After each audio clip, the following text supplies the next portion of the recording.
G'day, May 40 here. We are going out live right now across Odyssey. We are going out live across Rumble. We're going out live across my Facebook page and my Facebook profile. We are going out live on YouTube. The whole world has the ability to tune into this channel. All right, what's the conventional wisdom on the Kanye West going on Alex Jones, Kanye West, Nick Fuentes, Milo? Correct me if I'm wrong, but it seems to me the conventional wisdom is that Kanye West is having a mental breakdown, which I think Kanye does have some mental problems, but I think that's only scratching the surface of what's going on. Conventional wisdom is that Milo is an opportunist and a savvy operator. And I think that's true. And the conventional wisdom is that Nick Fuentes means what he says and says what he means. And Nick is solid. Nick isn't all over the place. Like there's a conventional arc to Nick Fuentes' career over the past 4 years. So he's not as volatile as Kanye West. Now, I accept that Kanye West probably has some mental health issues beyond the average. So here's my definition of mental illness. All right, you've got a wrist. All right, if you're able to do everything that a wrist needs to be able to do, such as use my activator here, all right, then your wrist is working. You don't have a wrist dysfunction, wrist illness. Everything you would want a wrist to do, right, my wrist is doing. Right, Kanye West, is his mental health doing everything for Kanye that Kanye would want it to do? So we would not want to, right, we would consider it dysfunctional if you just lie in bed all day. We would consider it dysfunctional if you cut ties with the people most important to you and there's no significant gain, all right? So is Kanye West mentally ill? I'm not sure. So he does seem grandiose, and as someone highly prone to grandiosity myself, all right? So when I get grandiose, I alienate myself from people around me. I reduce my opportunities for connection in life. I become increasingly isolated, and I'm less effective in the world. So is Kanye cutting himself off from other people with whom he often has long-running ties? Yes. Is Kanye less effective? Yes. Is Kanye increasingly isolated? Yes. So yeah, you can make it a good case that he's going through some problems with his mental health, but that doesn't get at the core of, why is he going DEFCON 3 on the Jews, right? So there are a lot of people with mental illness, but then why do some of these people go after the Jews and other people don't? And it seems like for many of these artists, they have a Jewish manager and they have resentment against a Jewish manager and they have resentment against Jews as middlemen. So Jews are kind of a classic middleman minority. And a lot of people think that they can make a lot more money, they can have a lot more success in life if they just get rid of the middleman. I remember when I worked in gardening and I wanted to quit my job working for this landscaping firm. I remember the owner would call me a lot of derogatory names. One day I said, I'm getting tired of being called Dick Sniff. And he said, oh, you must have gotten another job. And I said, yeah. He said, okay, well, if you want, you can make today your last day. And I said, oh, okay. So I told my new employer, Doug Hanslick of Dominion Enterprises, who just treated people like gold. And I told him my brilliant idea, we'll take these saplings that you buy for $2 and I'll transplant them into bigger pots, right? And instead of paying $20 for plants, we'll just pay $2, transplant them, let them grow for 6 months. Now, there's a reason that everyone doesn't do that, right? Because it takes time, it takes a lot of effort. You have to make sure that these plants get water and fertilizer, and you have to then wait for 3, 6, 9 months, a year for the transplant to to work effectively. So there's a reason there are middlemen minorities, right? There's a reason that artists tend to have agents and managers, and that these agents and managers get paid pretty well. Agents typically take 10%, managers typically take 15%. It's not usually because they're doing absolutely nothing. And so Kanye seems driven, like many artists, to rebel against his management, to rebel against middlemen, and to rebel against people who he thinks are getting rich on the basis of his talents. He doesn't really see these other parties as contributing. So I think this is not effective for Kanye. He's lost about $1 billion, right? I would say that his mental evaluation of reality is not serving him. So a grandiosity leading to placing insufficient value on these middlemen, people and institutions, has led him to make bad decisions against his self-interest, costing him $1 billion. So Kanye wants to set up his own bank, his own social media, his own fashion companies. He wants to do all these things on his own without middlemen. And Jews are frequently managers, they're frequently agents, they're frequently a middleman minority. And so I think this is part of Kanye's reaction against Jews. I think the bigger part of Kanye's reaction against Jews is a thread in Black life. It happens more often among the more successful and the more educated Blacks, is that they really hate white people. And so for many of these Black people like Kanye, they really hate white people, and they actually see Jews as the embodiment. They see Jews as the embodiment of white people. So Elliott Blatt, what's going on, man? Oh, well, can you hear me? Yes, beautifully. Yes, I hear you. Speak up, man. Okay, I can hear Elliott, but he's disappeared. So I think this is different from your normal level. I can hear Elliott, but anti-Semitism. I think this for Kanye is primarily an anti-Black thing. Elliott, I could hear you, and now you've disappeared. Oh, how about now? Can you hear me now? Yep, I can hear you. What's going on, bro? Oh man, long time no talk. So yeah, like I can't. The news is just too funny. Like each day, it's like a new layer of dopamine on a layer of dopamine that I couldn't even ingest the day before. It's just so insane. So yeah. There's got to be an end to it, right? There's got to be some sort of, feels like the news has got to go really bad really soon. Otherwise, I mean, boring.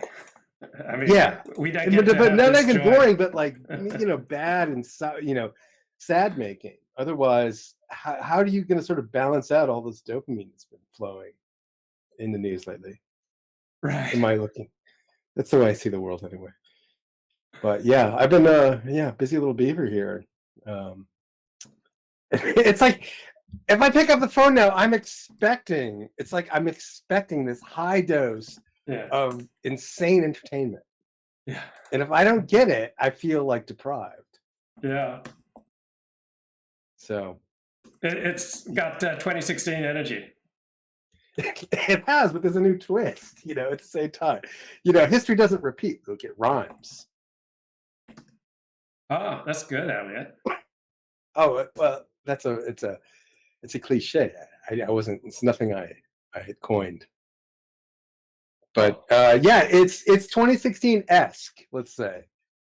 But there's the chessboard is different now. Radically different. Yeah. And what's we got reaction? Elon, Elon, owning Twitter. And now Twitter is like this, it's effectively, it's like there's two news sources now. There's the traditional media, and then there's Twitter, right? Yeah. And the two interact in this strange way. There's this sort of mutual feeding that the two do upon one another. Yeah. I haven't really sorted it out, but Twitter in and of itself is a news item and a news source.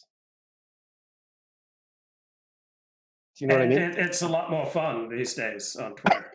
It's so fun. I don't feel worthy of this, Luke. It's like when I was growing up, I grew up in rural New England, and we had two proper channels, and then a third channel, the CBS channel, which came in, but it was really snowy, and it was just, it wasn't, it was really barely watchable. And then there was this PBS station that also came in, but nobody ever watched because it was always like two guys in suits droning on about something, it was really tedious. So now we've gone to this world where there's a billion cable channels and there's a trillion YouTube channels. And like you just sort of thrust into this sea of media and are meant to fend for yourself.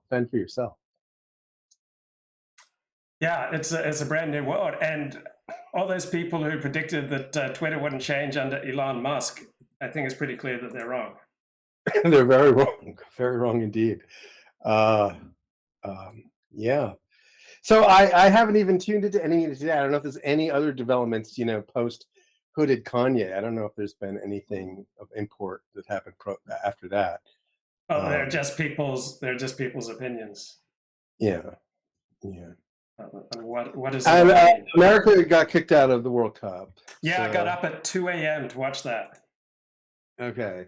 And how did Aussie do? Aussie lost 2-1. But to Argentina, really? Yeah. Yeah, I think Argentina is actually a favorite to win. Yes, they are. It was the biggest discrepancy. So Argentina's ranked approximately 3rd in the world. Australia's ranked approximately 38 in the world. So a pretty big discrepancy. But I assume you wouldn't be getting up at 2 a.m. to watch this stuff. No. If sports, it's like I treat sports like, a wounded animal. If it crosses my path, I'll tend to it. Otherwise, I don't go looking for it. Now, I've been reading this book, Soccernomics, and it makes the point that sports saves thousands of lives because it gives socially awkward, depressed people an easy way to connect with other people, because you don't really need to bring anything to the table to connect with other sports fans. And so it gives people meaning and connection who otherwise are sorely lacking it. Yeah, I can see how that makes sense. But, me looking back on my own sort of interaction with sports over the years, I see it as probably a very unproductive diversion. I feel like it's not as bad as drugs. It's sort of in this in between. Like I used to watch tennis match after tennis match after tennis match, like an addict. And these were all during the prime hours of the day. So I'm very conscious of opportunity cost, And so, yeah, I can see the value sports provides, sort of event. It's an outlet for aggression that you can't normally express in polite society. So I see its value. But I don't think, I think there's still a significant opportunity cost, especially the way so many people treat sports. What say you, maybe? But someone like you don't suffer from a surplus of community in your life. You don't suffer from a surplus of connection. You don't suffer from a surplus of anodyne, safe things to talk about with people, such as at work or on the subway or something. And sports with no cost investment provides all those things to you. Like approximately 3 billion people are going to watch part of the World Cup. Over 1 billion people are going to watch the final of the World Cup. Mm-hmm. You have an effortless way of making controversy-free human connection with people if you just pay a little bit of attention. But is it real connection or is it pseudo connection, my dude? It depends. It all depends on what you do with it. I went to a crowded bar this morning filled with 95% Australia fans, and I didn't get into any deep human connection there. But when you get on the same, if you just march with people, you will feel great afterwards, even if you don't talk to them. And so being in that crowded bar, filled with energy, participating along, it's a high and it recharges you. It's good for you. It's really, really good for you.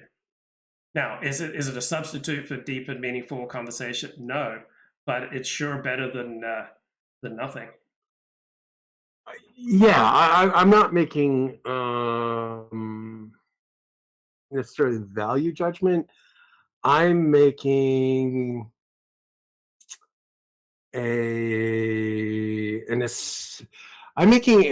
assessment about your long-term happiness, right? So every day you wake up, you have maybe 16 hours to play with every day, yeah, right? Yep. And of those 16 hours, a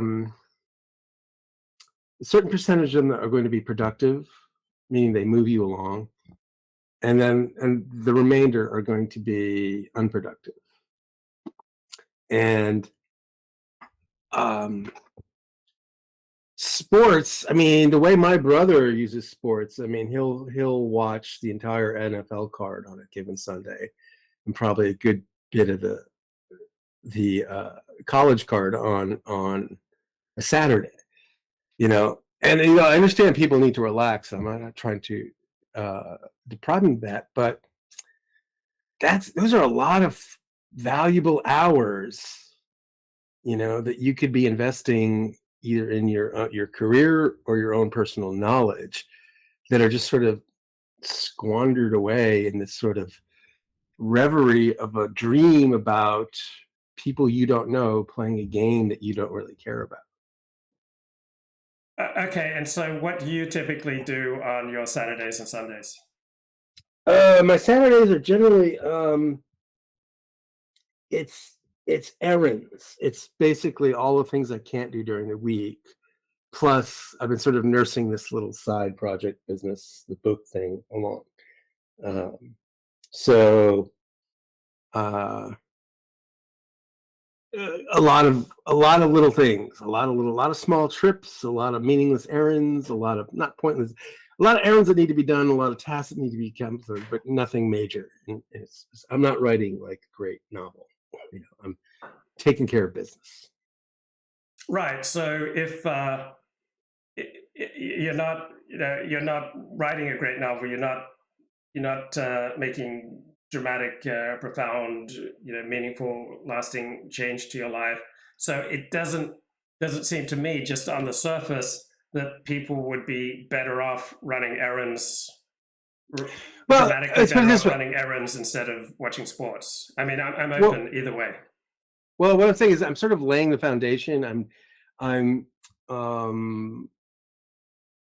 taking a very long view and a very broad-based view, but I'm laying the foundations of a life I'd like to lead years in the coming years, right? So I'm putting brick by brick down, and each individual brick is nothing of importance in and of itself. It's nothing profound, but ultimately, if you're going to build a building, you're going to have to build a foundation, and if you're going to build a foundation, you're going to have to lay a lot of meaningless bricks. And these types of bricks are the things that people postpone in lieu of watching sports. Yeah, that rings true. On the other hand, you're building a foundation, and the projects that you're talking about are really only accessible to people with an IQ above 115. Your average person with a 100 IQ is not capable of building some awesome foundation. Well, yeah, you might be right. But I'll tell you an experience I had probably like 15 years ago. So I have family in Southern California, Orange County, and it was about a Sunday because it was an NFL day. And I went, so my brother, who's a very big football, my brother was there, he's a big football fan. So we go to this bar, right? And in this bar, there's a dozen or so television screens, and each screen has a different NFL game going on, and they're all kind of just blaring down at you in this sort of cacophony of football action just descending on you from all directions, and everyone was just, I looked around and everyone was just kind of slack-jawed looking up at one of these screens, and it was just thoroughly antisocial. So I don't see the human connection that you're actually talking about here. So yes, I can see the World Cup. It comes around once in a while. It's sort of like a meteor. I can see sort of rallying around it ever so often, but that's not the way sports happens in America. It's like a weekly ritual of emptiness. Yeah, but most of those people there didn't go there on their own. They went there with friends. True, but it wasn't like there was a lot of raucous conversation going on at the tables. Just a lot of people in front of beers staring up at screens. Right, with their friends. And there would have been conversation prior to getting to the bar, probably after getting to the bar. It's a foundation for other forms of connection. So, for example, if you've got a bad toothache and there's a solution to your toothache, but in 3 months, your toothache returns, did that temporary solution to your toothache that didn't cost you much, did it do you any harm? No, it provided a substantial service, even though you'll need to refill with whatever you did to deaden the toothache. And so most men in particular, suffer from a lack of human connection. And so hanging out with friends, watching a game should recharge someone. Now, is it the permanent solution? No. Well, why not just hanging out with friends without a game? Why is it that? Because men don't do that. Men have to have a purpose to get together. How often do men get together just to talk to a friend? Well, I propose prior to television, I think they would get together and play cards. Okay, but we're now in 2022. So men, generally speaking, don't get together without some purpose, without some activity. Fair enough, but that doesn't mean the sports add the value, right? It means the occasion for gathering, which provides the value. Right, but sports is the number one thing that brings particularly men together. It's the number one shared activity in the world. There's nothing else that comes close. Yeah, believe me, I'm not anti-sport. I'm just saying that I think it's a distant cousin of true socializing rather than true socializing, which I'm very much in favor of. And so if that's all we're left with, if that's what we're Mhm. left with, that's what we're left with, and that's what we'll have. But I was part of a regular card game when I lived in Boston, and that was so much fun, Luke. Like, it was really a lot of fun and some of the best socializing I never really had. And there was so many characters and stories that were told, and it was so infinitely more rewarding than just kind of watching sports in this kind of slack-jawed, passive way. Well, how much time have you spent watching sports with friends? Recently, ever friends or family, because it's pretty rare that you watch sports with friends or family and there's no substantive discussion. Usually they go hand in hand. The more time you spend with people, the more likely you are to have substantial discussion. It's hard to just meet up with people solely for substantial discussion.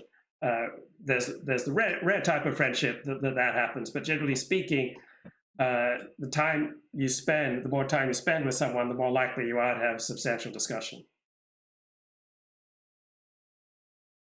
That's true.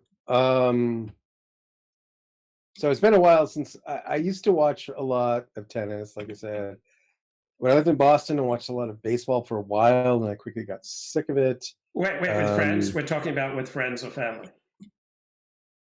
So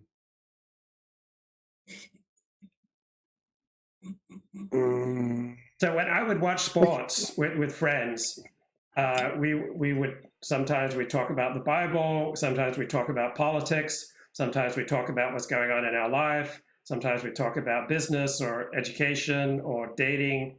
All sorts of other topics would come up in the process of watching sports. So have you not found that, or is your experience of getting together with a friend or a family member to watch sports that it never leads or rarely leads to substantial discussion? Yeah, I mean, I haven't done it in years now because I've like I've replaced watching sports with live streams. Yeah. You know, Yeah. and which is, to me, I think it's better than sports. Yeah, I agree with that.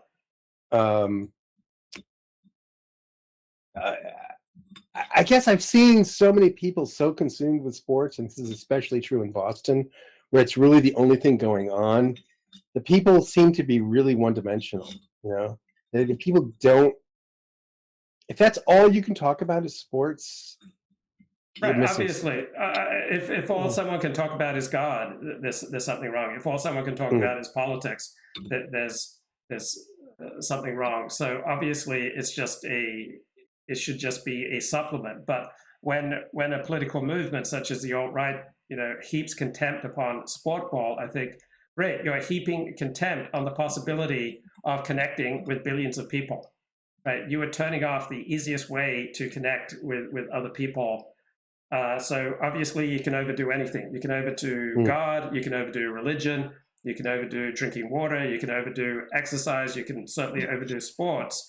But if you want to easily connect with your fellow man, it seems like a moderate intake of sports, maybe 10 minutes a day, would be in most men's best interest.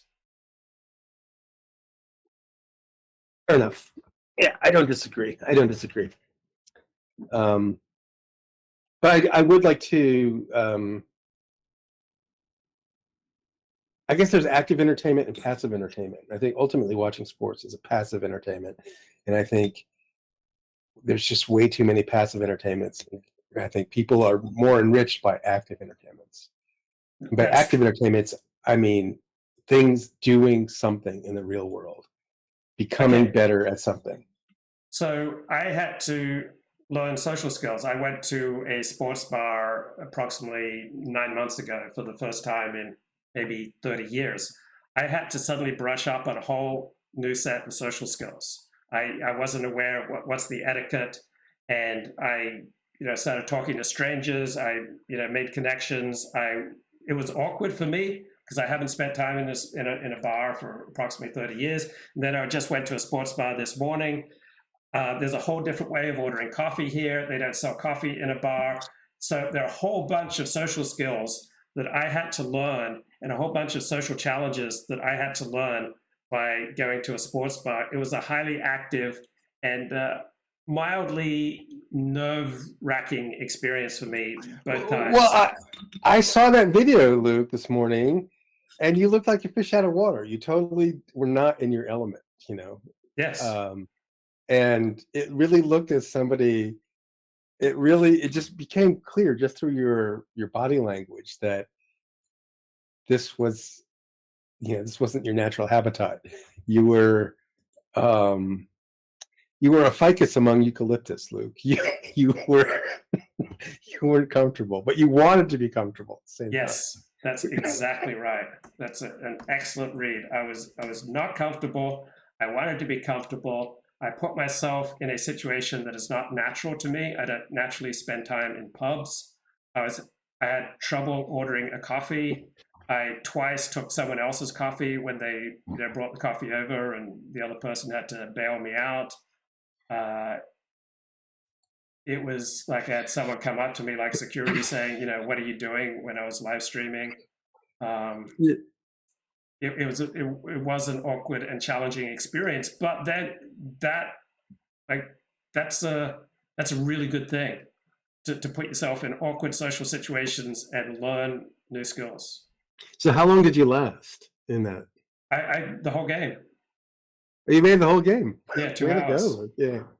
Well, it's funny you say that because I used to go to bars and watch sports and do all that stuff, and I was just out and about today on one of my errands. I walked past a bar. It was just sort of early. They were just kind of opening up, and I looked inside and I thought, maybe World Cup's on. Maybe I'll go in and maybe I'll watch. And then I just looked, and the environment just seemed so like repulsive to me that I couldn't do it. I had no desire to do it. And whereas years ago, I would have just jumped right in and thought it would be the perfect thing to do. So I don't know. So yeah, There's a very dark energy in bars, Luke. It depends. It depends on the bar, but yeah, the energy I noticed the energy in American bars is much darker than the energy in Australian bars. Like people seem to go to American bars to get absolutely blitzed.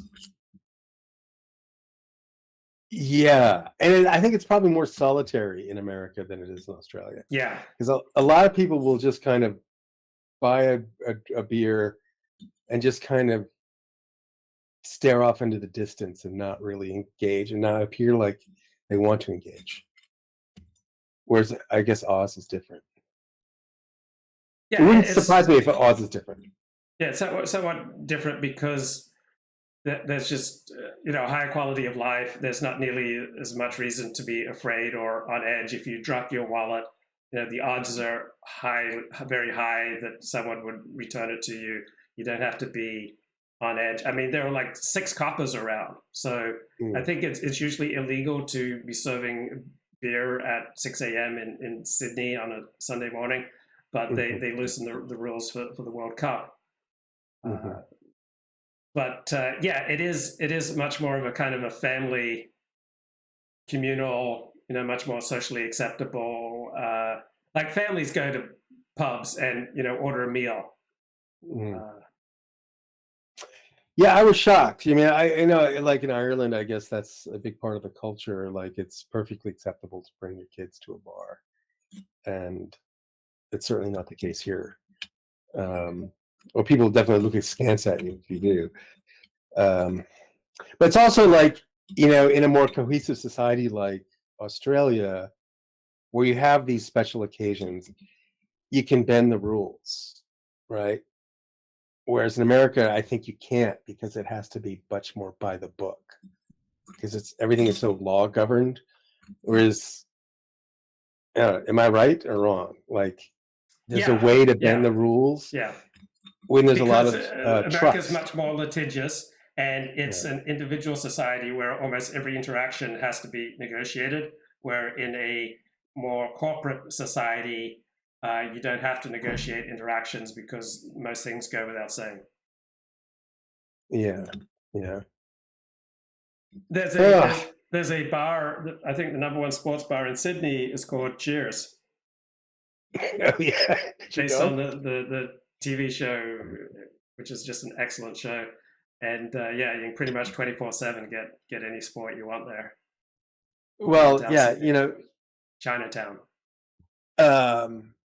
That was that bar is theoretically based in Boston. It's and fictionally based in Boston, and there is the actual Cheers bar in Boston, and it was a tourist destination for people traveling to Boston, but locals eschewed it. It was seen as very, very gay to go to the Cheers bar. And how much time do you spend in bars? Recently or cumulatively in my life? In the past year? 0. And how much time do you spend dressed in women's clothing in bars? Well, by definition, 0, because I haven't gone to bars. But no, I've never dressed in women's clothing. It seems very uncomfortable. And what do you make of Kanye West and his Jewish skepticism?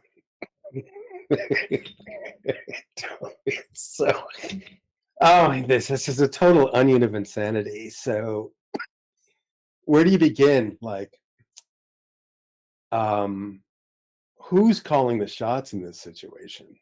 Like, are you aware of all of the different conspiracy theories that are out there? And like, Milo is trying to get back at Trump, so he invited Kanye, who invited Nick, and then Nick would would be the excuse for who's the new Speaker of the House? Oh no, likely it'll be Kevin McCarthy.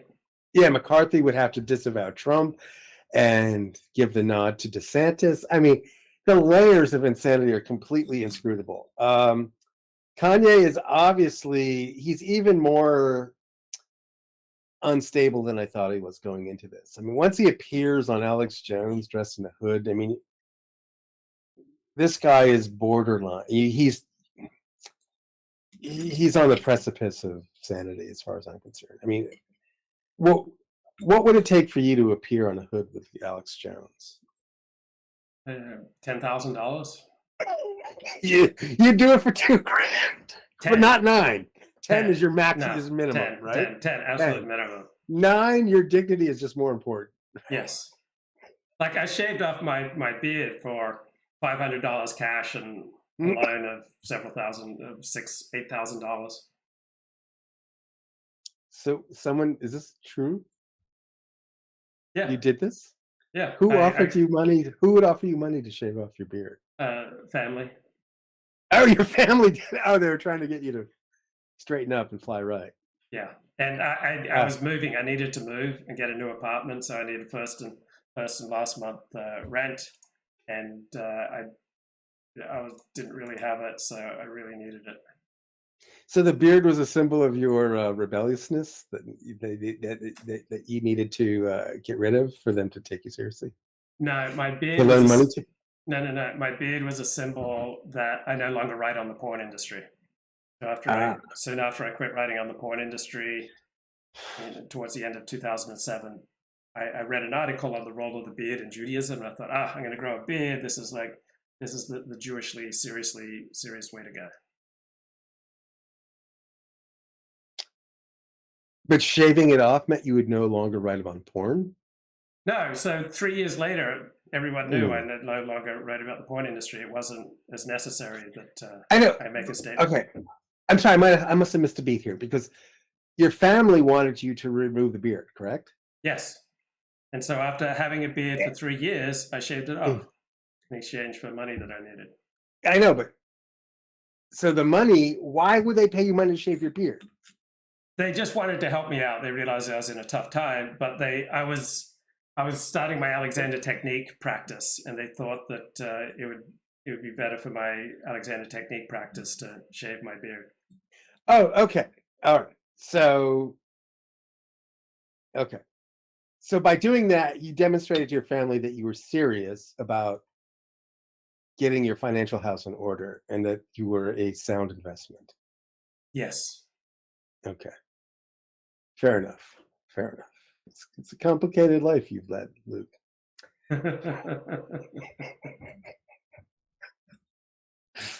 So I got to tell you, Luke, I've been listening to this guy, Matthew Cox.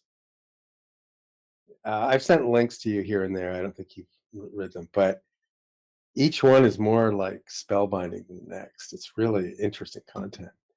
And this is a guy he ripped off Bank of America for like $50 million, and then was sentenced to 26 years in prison.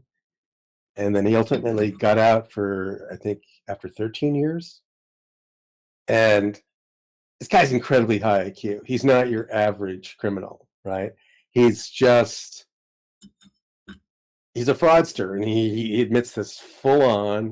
He's completely come to terms with what he's done, and now he's just sort of processing it, and then he's just sort of bringing the message of fraud and prison and all of these unseemly things that we don't really normally deal with or know about, and he's been through, and he sort of like translates this experience to normies, and like, it is so interesting. And there's these parallels to the alt-right, but he's got okay, so we talk about like high IQ, and people with higher IQ tend to not commit crime. Like there's a sort of one-to-one correspondence between IQ and law abidingness, right? And then on average that's true, right? The more dumb you are, the more likely you are to be in prison. The more intelligent you are, the more likely you are to avoid prison. Correct? Yeah. But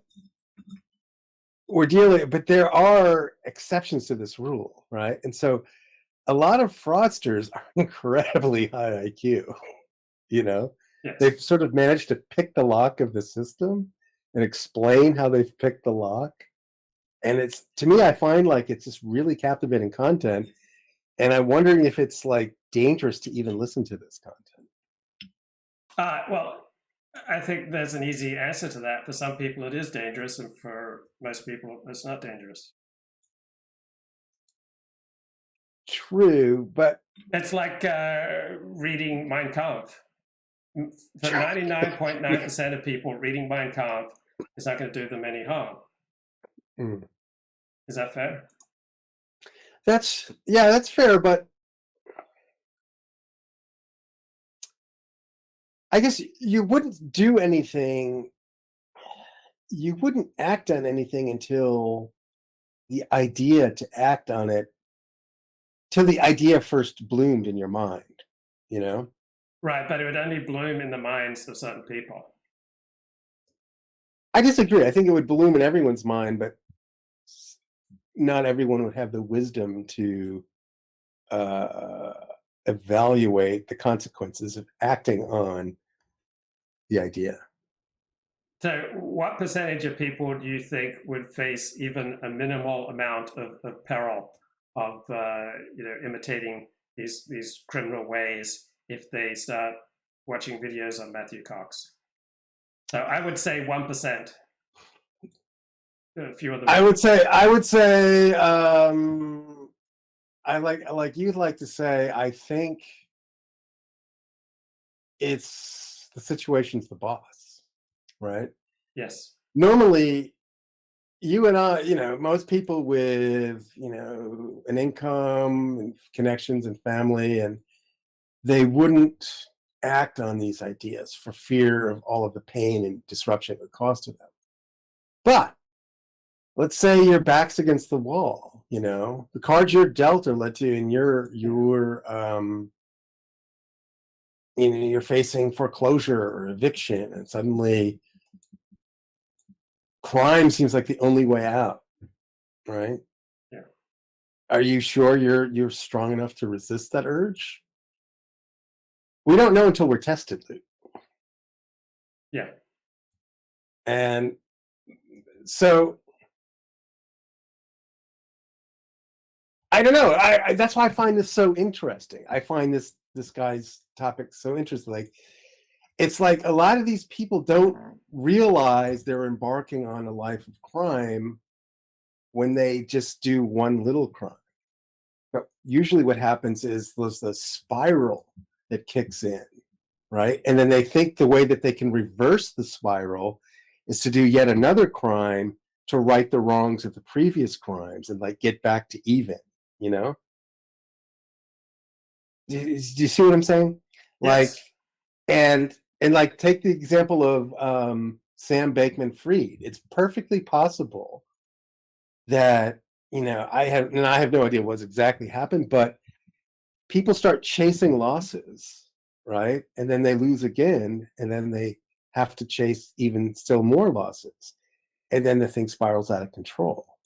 So what started as a game turned out, in the end could like spiral into a wholesale crime or a wholesale series of crimes. So this is what I think about when I'm hearing these guys talk about their lives of crime and their stints in prison and how one thing led to another. I guess I just find this more interesting than most people. No, it is interesting. You could read the novel Crime and Punishment. Yeah. Which there are many great novels on this theme, or you can watch videos. True crime is about as addictive as pornography for many people, particularly women. Like, for women, they usually use true crime in the same way that men use pornography. It just meets some visceral need. On the other hand, I think there is a really healthy way of harnessing this to try to catch murderers. So there are amateur clubs that try to solve murders, and they have solved a lot of murders. So I can't think of anything more uplifting and valuable. But for most people, their participation in true crime is just pure titillation and voyeurism. But there are healthy there are healthy forms of true crime, be it books or videos, and then there are voyeuristic and more shallow forms of true crime. Yeah, I can see that. And I think about those times with the guys that I would play cards with in Boston, and just how interesting they were. They just seemed to want more from life, and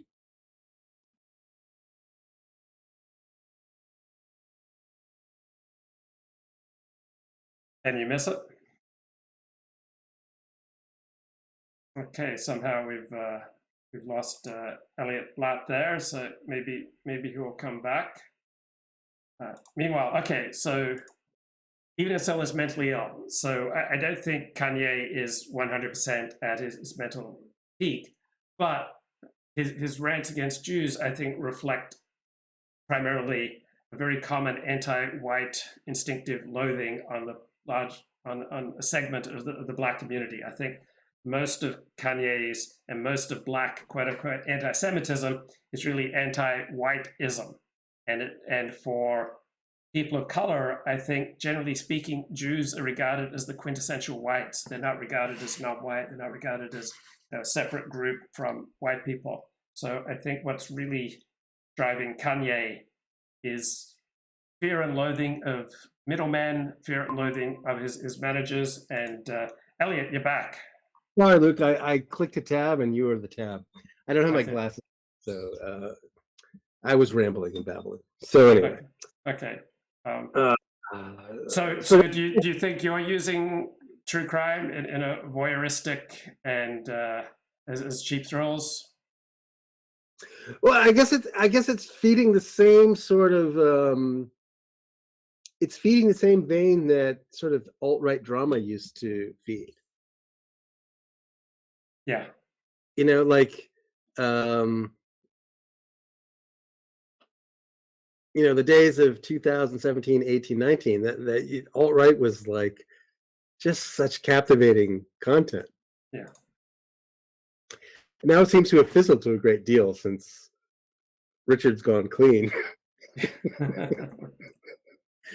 And so it's amazing, like the YouTube algorithm just knew what I wanted and served up something it did to take its place. Oh boy. So anyway, I had a bunch of stories to tell you. Okay, go ahead. But I mean, I don't know. I don't want to like. Go ahead. Tell me a story. Okay. All right. So there is something here. So I'm going to get to a point, but it's going to take a while to get to it. Okay. Right. And so forgive me if this story rambles a little bit too much, but it is leading somewhere, but it's going to seem like it's not leading anywhere. So just if I could put that caveat out. So I'm asking you to indulge my circumlocutory rambling style here. But so like a couple weeks ago, the check engine light came on in my car, and to me, when that happened, it was like a bolt of lightning just erupted out of the dashboard, just shot me in the heart. It was so traumatic when this happened. Like, I knew that this could very easily be like a $1,000 to $2,000 repair, right? Yeah. And I was just so not in the mood for that. And I'm like, so I just kept like, I started going through the 5 stages of grief, thinking maybe it's a mistake, I was bargaining and think, maybe tomorrow I'll turn the car on and then the light will be off. And, I'm going through all these stages, right? Thinking that this type of bullshit can't happen to me right now. I'm not ready for this at this moment. I just want to pawn this off to like 6 months from now, where I think I'll be better suited to deal with this. So anyway, days go by, like a week goes by, and then it's clear to me that the light's not going off and that there could be a problem. And I need to take it to a shop. And so I finally stirred up the resolve, and I made an appointment at this So I drove to his dealership and I said, okay, I got the engine light on. And this guy comes out and he's like a little Kanye guy. And he's got like an earring and a do-rag. And I'm like, yo, man, like there's an engine light in my car. And he's like, I don't know, bro. It could be like $300, $600 just to look at it, just to look at the light, you know, never mind the repair, just to do the diagnosis. And I'm like, oh God, like that dread that came over me, you know? And so I back out of there. I'm like, fuck this. I'm not going to this guy. And then I remembered, you know, some guy had given me a referral to this other guy, a Chinese guy, and told me this was the guy to go because he was honest, you know, and he did good work, and he was someone to be trusted. So that's what I did. I made an appointment with that guy. But then I'd forgotten about the appointment. And so the morning of the appointment came around, and I went out to my car because I'd forgot something in my car. So I still have I just wearing like this ratty sweater and some pajama bottoms.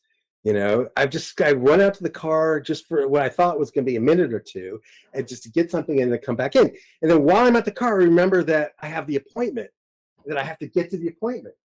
And so I just haul ass, and like whatever I'm wearing, I just get to the appointment in time. And I'm like, okay, all right, here's the situation. Here's the situation. The light come on. Could you just tell me how bad it is? And I'll be right, you know, I'll be right back. So while I'm going there, while I'm driving downtown, all these omens start appearing, you know, traffic jams. There was this one particular traffic jam where there was this woman like on a gurney, and the ambulance was there and lifting her into the ambulance. And I'm seeing this, and like there's this feeling of doom that's coming over me, because it's like, why else would I be seeing all of these terrible scenes on the way to the traffic to the mechanic? Like, this is, all the omens are pointing in a very negative direction.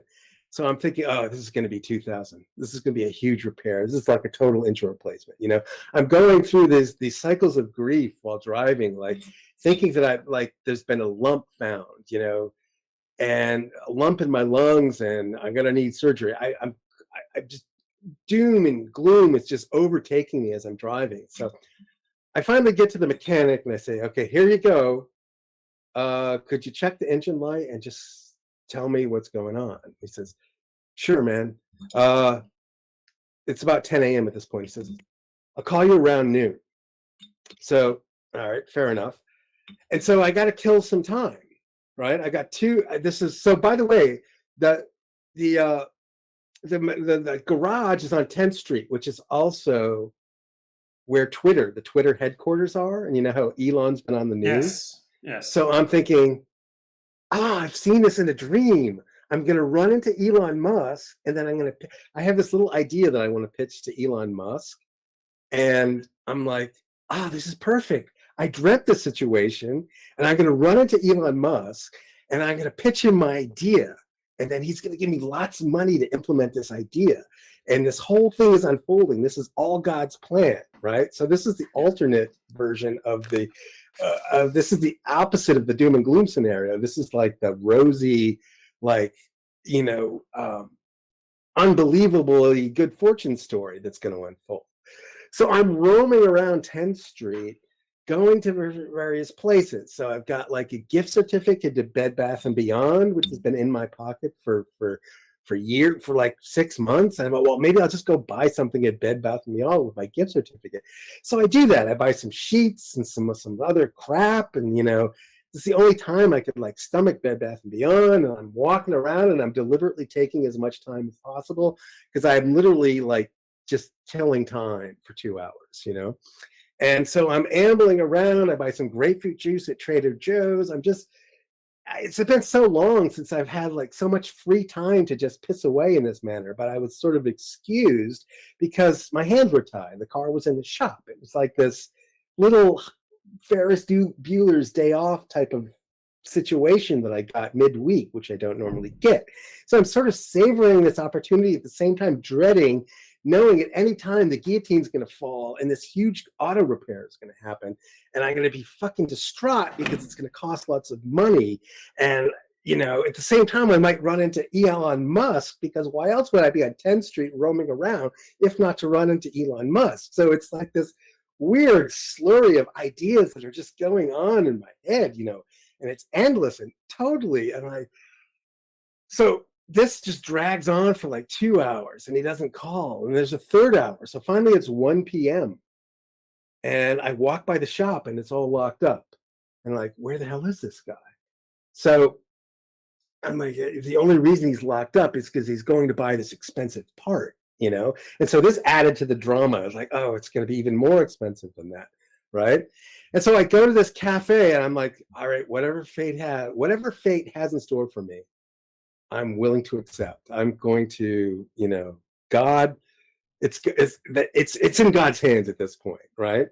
So Yes. I drink my little chai tea, and then finally I drink out and I go back to the garage, and the shop is open, and he's there, and I walk in. And I say, "Well, so what's the news, my dude? How bad is it?" He says, "Oh, no big deal, dude. Some guy didn't put the hose all the way in. There's no repair needed. It's nothing wrong. Zero wrong." So, and I look at her, and I'm so happy right now, right? I'm like ecstatic at this point because I've been dreading this moment for like 3 hours, and suddenly I learned the good news. It cost me literally nothing, right? Mm-hmm. And then I get in the car and I'm saying, "You got to let me pay you something. You got to let me, can I give you $50? No." He's one of these guys, like real old school, Wow. No, man. He couldn't.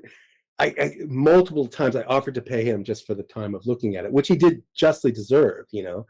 and he wouldn't accept any money. This is like, how often does that happen? Somebody of this character. So obviously, this is the only guy I'm ever going to take my car to for the rest of my life, period. Yeah. Right? Yeah. But so there's many things here. It's like, why does my mind start racing like this? Right? And B, why is it so unreasonable for me to expect like honest treatment? I'm still trying to process this whole day. Okay, so let's break it down. So I think both you and I operate with chronic levels of excess anxiety. Do you think that's accurate? I think so. I think there's no other explanation. There's no other explanation. And I think we operate with chronic levels of anxiety because we haven't quite found our path. There's still a lot of right. We just haven't fully found the path. And yeah, we both operate with excess anxiety, and we'll be better off if we can moderate it a bit. I think that's the main upshot. And so I don't think it's about being in San Francisco or being in a big city or being in America versus Australia, though I think that probably plays an element. So I haven't felt any fear of which I'm aware of crime since I've been in Sydney, for example. So that level of anxiety is not here. Australia is a more cooperative. It's just a nicer place, low crime levels. So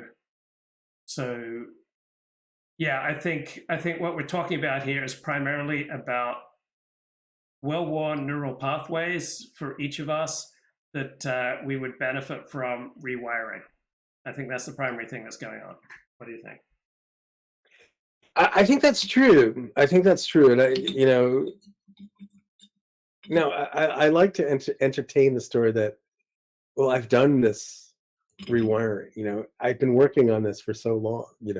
Why is there never any sort of endpoint? Like, even on a long road journey, you eventually get to where you're going. Like, it's a 15-hour flight to Australia.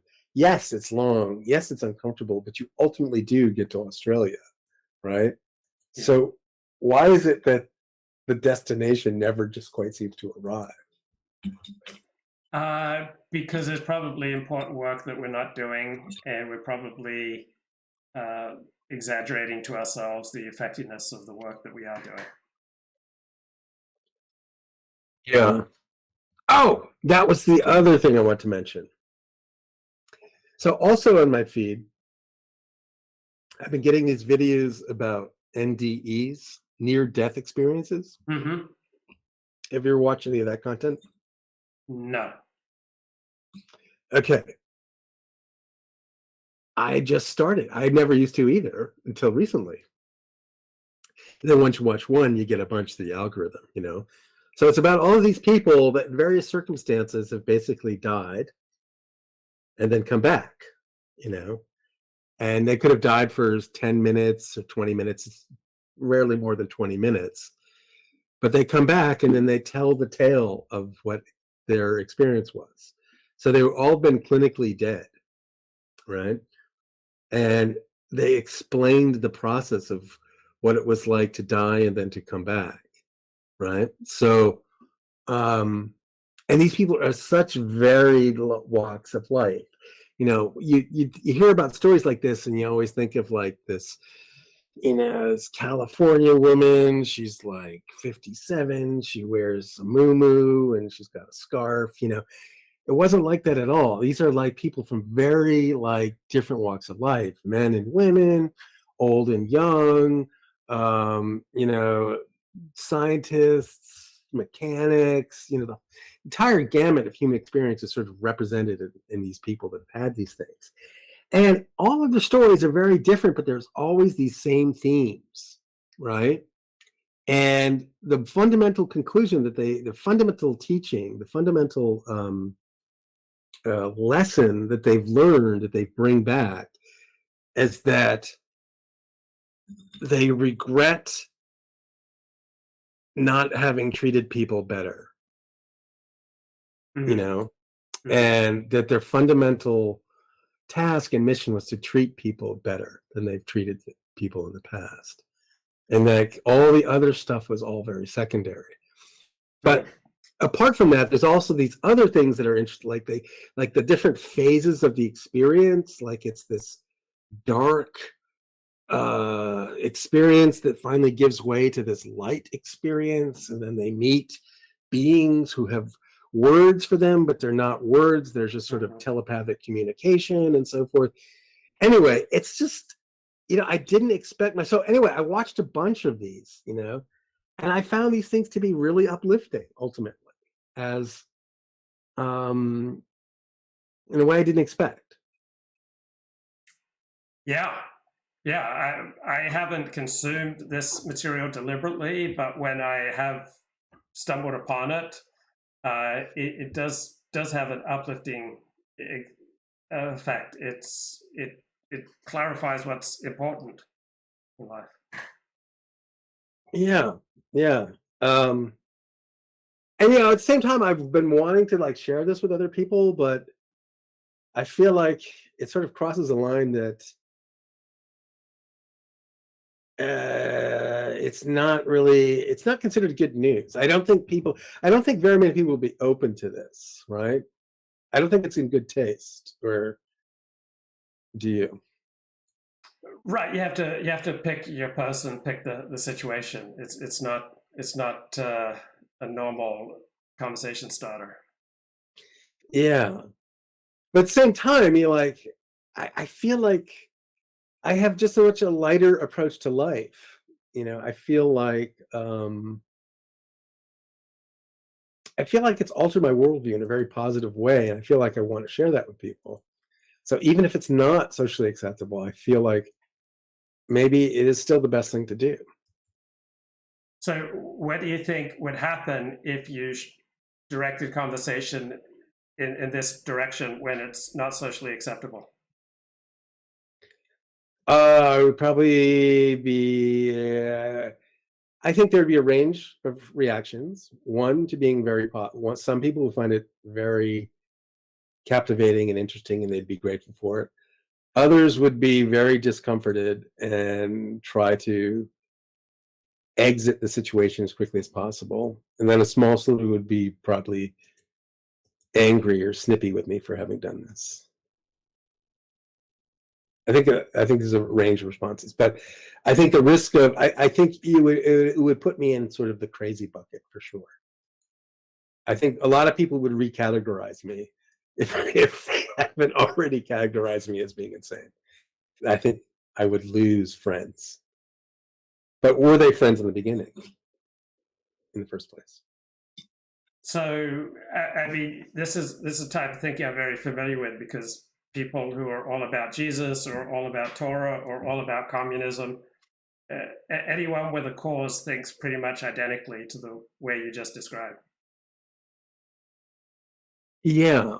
So it's in the zone of like proselytizing or evangelizing. Yeah, right? seeing everyone as fodder for Christ, or fodder for Torah, or fodder for communism, or fodder for the profundity of the near-death experience. Right.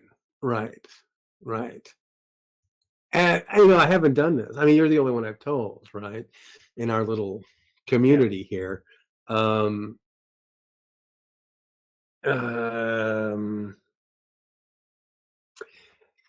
don't know. I think a lot of people are suffering unduly from not having this information, or not even contemplated. Because ultimately, we do have to contemplate our own mortality, whether we like it or not. But I think a lot of what people do, just to tie things together, they put these questions deep in the closet, and then they replace it with sports as a diversion, just to bring us back. What do you think about that? Right. I think that's probably true, but I think if you genuinely want to connect with people, that needs to come first, not any particular topic that you're burning to share, that you're burning to improve people on. People don't care how much you know until they know how much you care. Right, but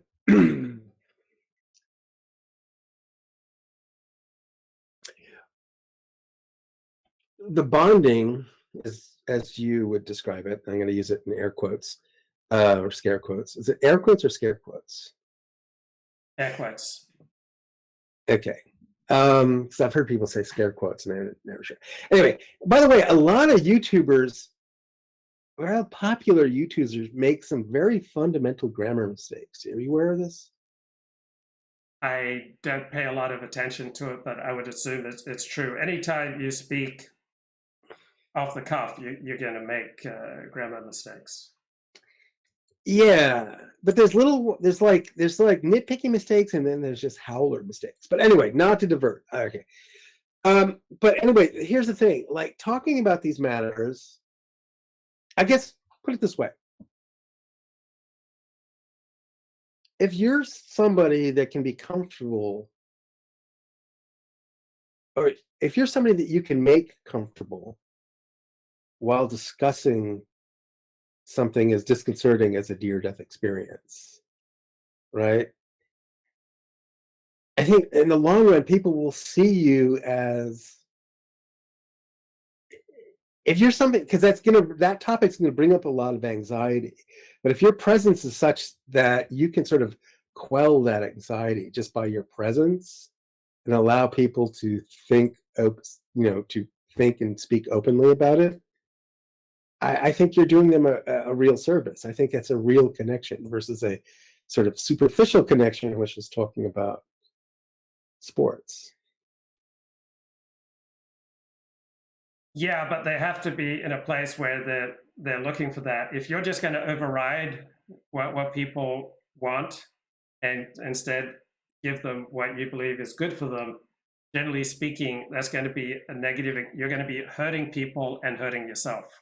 So what you're talking about is an idealistic path that inevitably leads to both antisocial results and social isolation for you. You're not wrong.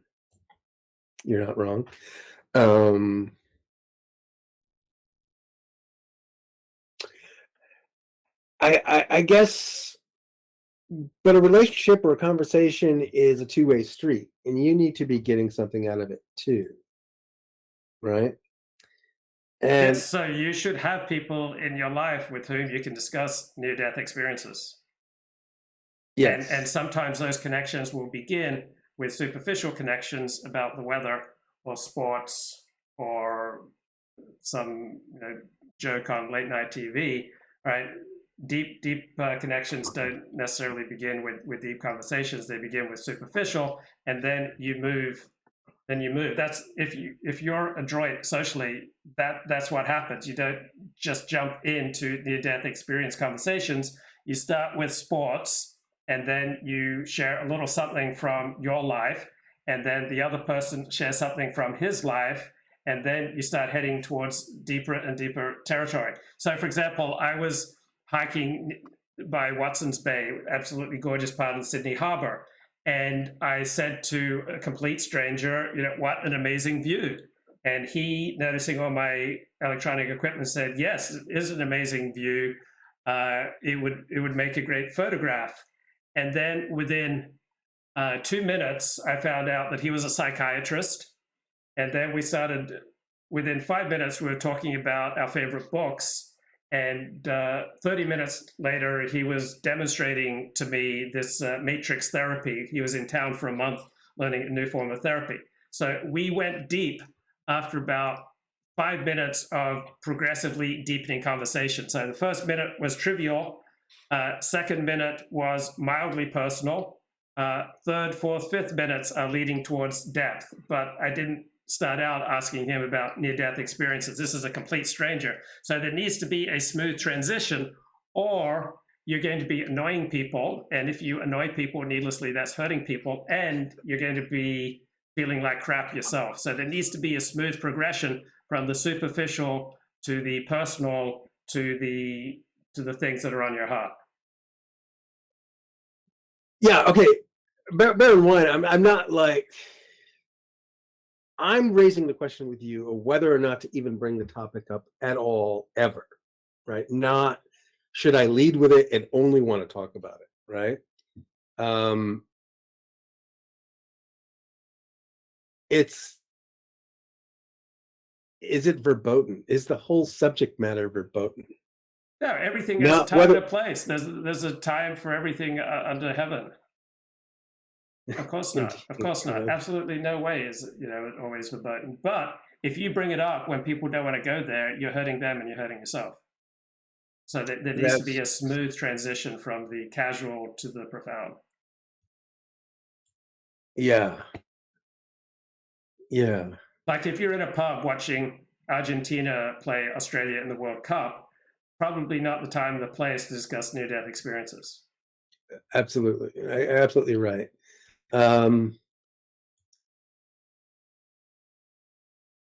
Okay. Understood. I need to reflect on this, but I do think that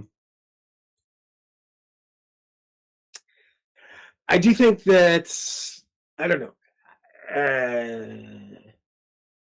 To me, it's a conversation that brings people towards reality, and by reality, I don't necessarily mean spiritual reality. I just mean about what's important and what's not, what's transient and what's more permanent.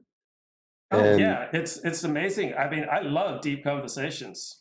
I mean, this is something I could definitely, if we were hanging out or just talking on the phone, this is definitely something that I'd love to talk about. And it's a quality conversation topic. Yeah. I just didn't expect it to have like a positive effect on my psychology when it actually has. So I have to do some more thinking and contemplating on it before I can think more. Say more. Yeah. And what effect did you find watching these videos on near-death experience compared to watching videos on true crime? What effect did it have on you?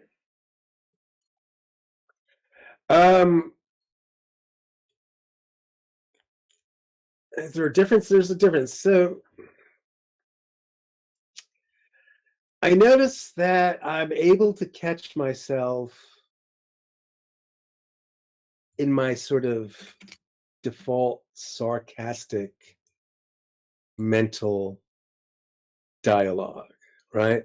Yeah. I'm always right there. The sarcastic quip is always right there at the ready for me, right? Yeah. And it's sort of like a learned behavior for me to not deploy it, but to rather be, I sort of have to force myself to be cordial and not say something snide and sarcastic, right? And I don't go around, using sarcasm with strangers. At the same time, I'm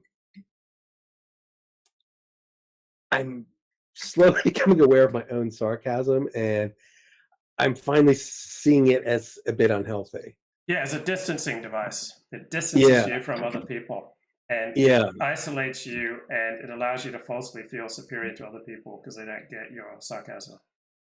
yeah, yeah. And I think I've basically grown up, and that's sort of been my chief weapon, was my sarcasm. And like, I've really had it for as long as I can remember. It's the only weapon I had any advantage with, Yeah. and it is the weapon, and it cuts both ways.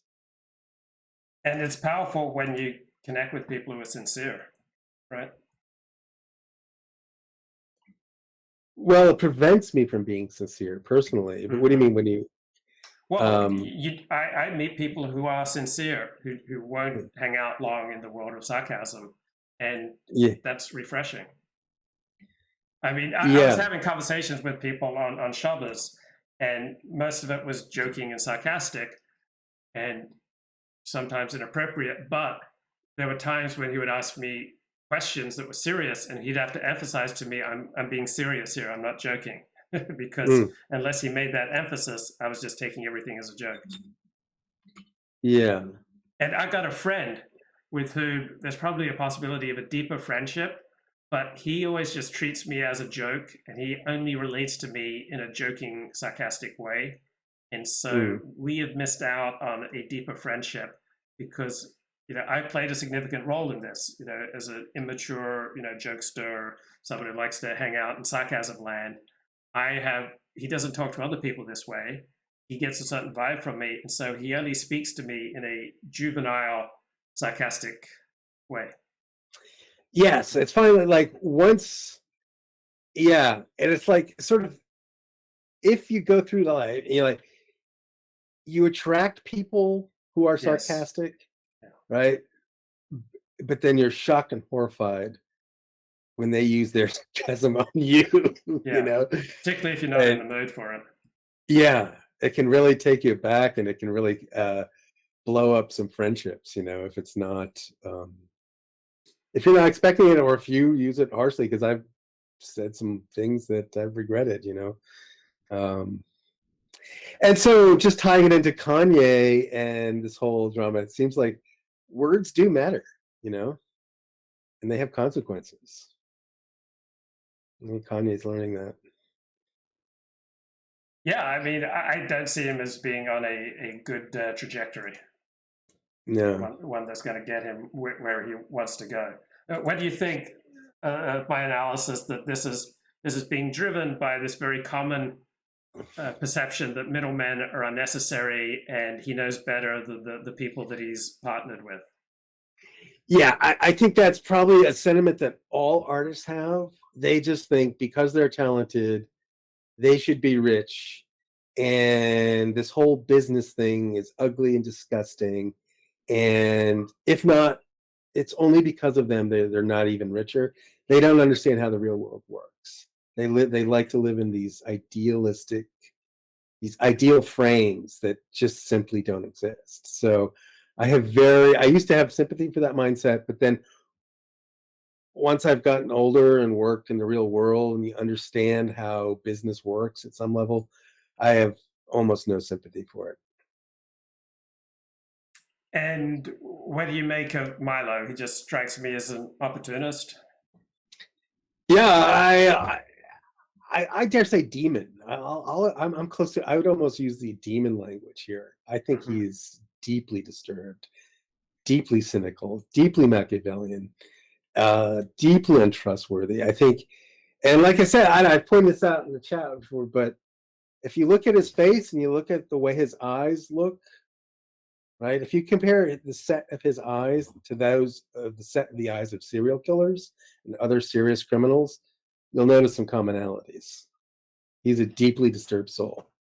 And I don't know how this is all going to shake out. I think someone's here. I might have to go, Luke. Okay, take care, my friend. All right, bro. All right, peace. Okay, I'll peace talk to you out. soon. All right, bye. Yeah, bye. Okay, so main topic, we're looking possibly at the end of the world as we know it. We may be closer to that point than in my lifetime. I was born in 1966. So this is John Mearsheimer recently, the 2022 Holberg debate. John Mearsheimer and Carl Bildt, Ukraine, Russia, China, and the What West. Carl said about the fact we live in a very dangerous world today, I'd put a finer point on it and say that I think the world is likely to get more dangerous with the passage of time. And number two, I believe that the world that we are moving into is more dangerous than the Cold War was. And of course, the Cold War was dangerous, but there's bigger trouble ahead. Now, the question is, why do I say that? I say that because you have to think about what the world looked like when World War II ended and how it's evolved over time. And you have to think about how the structure of...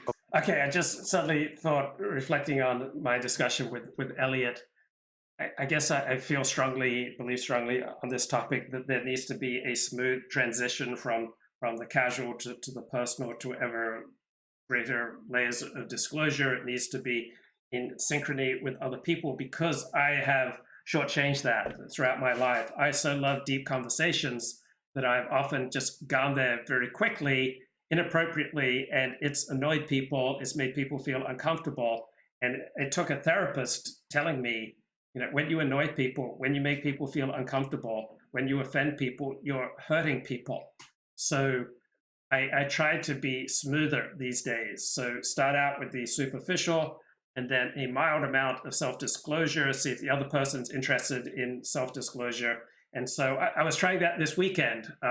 Went up to a stranger, started on a superficial level of conversation, the World Cup. He wasn't interested in the World Cup. Then moved to a second topic, and then a little bit of disclosure myself. I said I'm a tourist, I'm visiting Sydney, got a little bit of his life story, so we had some reciprocal exchange. Then we moved on to the topic of his profession, and then I wasn't sure if I was connecting or annoying him or making him feel awkward. I wasn't sure how I was doing, but towards the end of it, he said, "Oh, will I see you here again?" And so obviously I did make some sort of connection. Also, I did have a fantastic conversation for 90 minutes to 2 hours with a psychiatrist I just met on a walk near Watson's Bay. And we went from the superficial to a mild amount of personal disclosure to more personal disclosure to within 5 to 8 minutes, we started having a deep conversation that I think was thrilling to both of us.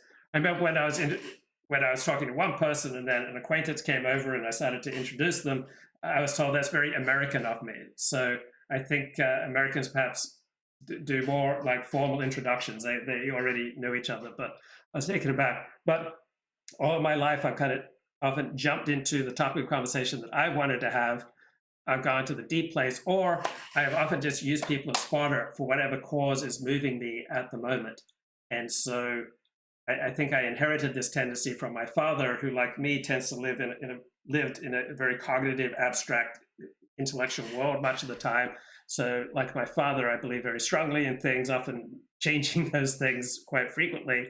And then I believe so strongly in things that I want to kind of ram it down people's throats, that I want to bring it up at times where it's inappropriate. I just want to jump them with my favorite ideas.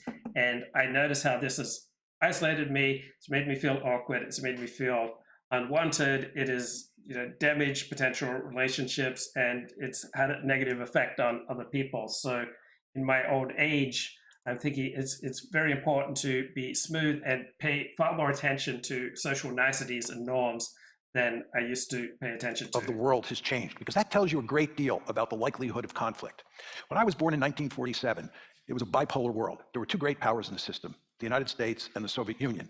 When the Cold War ended in 1989, and certainly when the Soviet Union fell apart in December of 1991, we moved from a bipolar world to a unipolar world. Then around 2017, the structure of the system began to change, and we moved from unipolarity to multipolarity, a world where there are three great powers, the United States, China, and Russia. So if you think about it, in my lifetime, we went from bipolarity to unipolarity to multipolarity. Now, what this means is that in the multipolar world we're in now, we have what I would call two conflict dyads. Okay, what's the difference between cynicism and realism? So cynicism is an overly negative view of the world, that people are only out for themselves, politicians are only out for themselves, politicians only want more and more power, and realism recognizes that everybody's flawed, including me and including other people. So it's Donny Pauling. Donny, long time no talk. How's it going, man? It's been a while. Yeah, things are pretty good. Excellent. So what's been going on with you? It's been, I think, 6-9 months since we spoke last. I mean, I'm just driving a truck, so there's nothing really extraordinarily exciting about that. I keep up on current events, but yeah, just driving a big semi truck all around the country. It's kind of fun. And But how often does that allow you to have deeper conversations with people? not too often, but well, I mean, it depends. See, I'm a team driver, and my co-driver, he's from Mexico. He has a master's degree in philosophy and was a teacher down there. So we have some pretty decent conversations. But with since we drive teams, the truck's always moving, and when he's driving, then I can also get online and have some conversations on Twitter and stuff. And that's what kind of grabbed my attention today was you talking about Kanye, because I've been keeping up on that.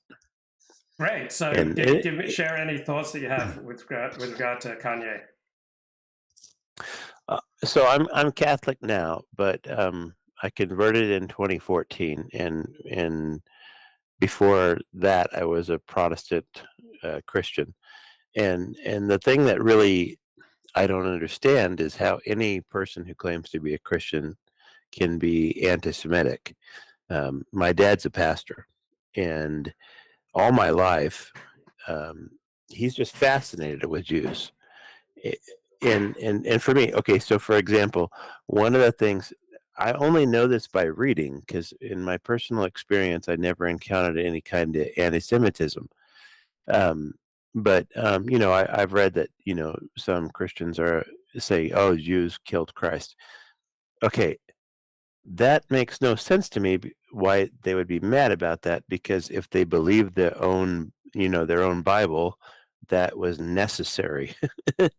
So Jews are I mean, if that was the case, if Jews killed Christ, that's the only reason you're able to have salvation.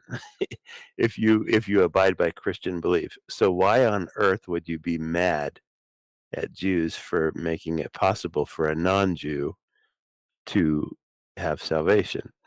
So I mean that's never made any sense to me at all. So when Kanye comes on here, uh, it just makes me really lose a lot of respect for him, because that just seems like a logical deduction for me. Any person with half a brain can see that Christ's death was necessary, unless you just don't believe your Bible. So who cares who killed Christ? Christ had to die. That was the whole point. If you're a Christian and you hold on to that belief. So I don't know. My dad always has this huge respect for Jews, and my parents were very, very protective over us. We weren't allowed to go anywhere. People could come visit us at our house and stay, and friends and the like. But the one exception was if someone came to his church who was Jewish.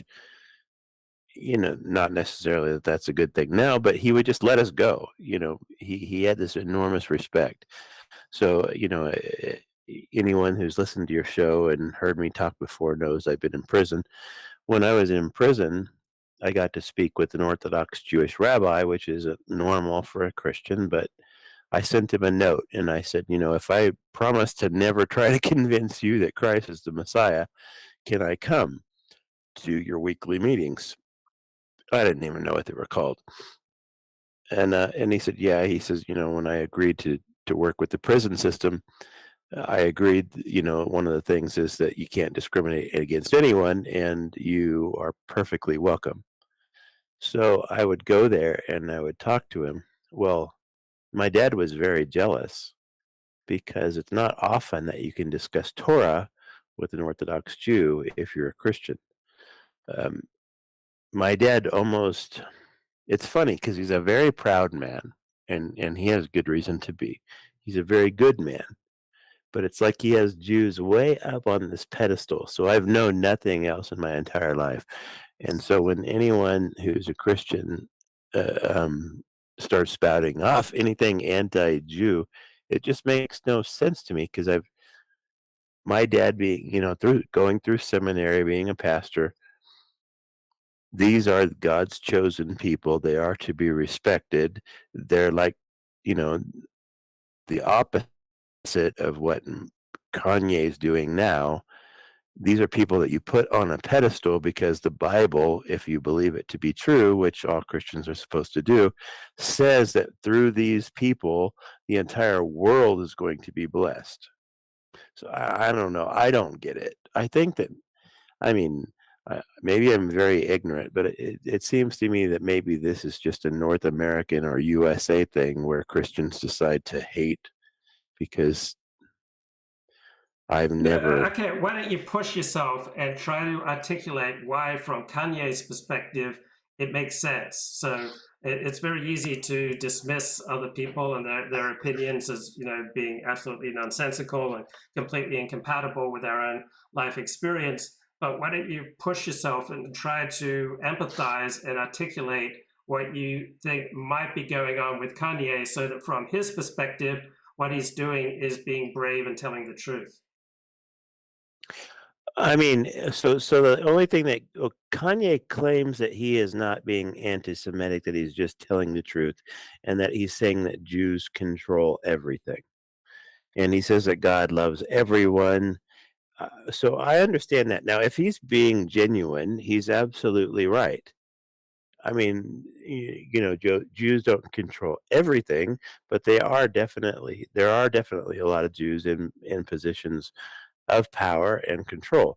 And I say, okay, well, he doesn't necessarily, from what I've read, say that that's a good or bad thing.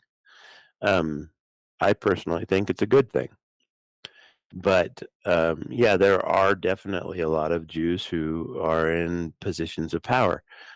I don't know why that's controversial to say if it's just a fact. So I could see where, if Kanye is trying to say that that's just, a fact that he's sharing, I would say, okay, well, and, what's the point? Um, Kanye also, I really do think is mentally ill and can't really help himself.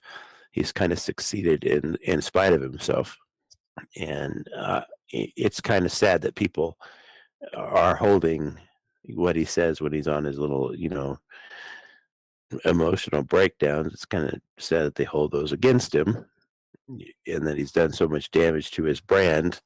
Says a lot about cancel culture, which needs to end, of course. And But what I do you mean, think? What do you think about Donald Trump meeting with Kanye West and Nick Fuentes? Does that say anything I think important that about Trump?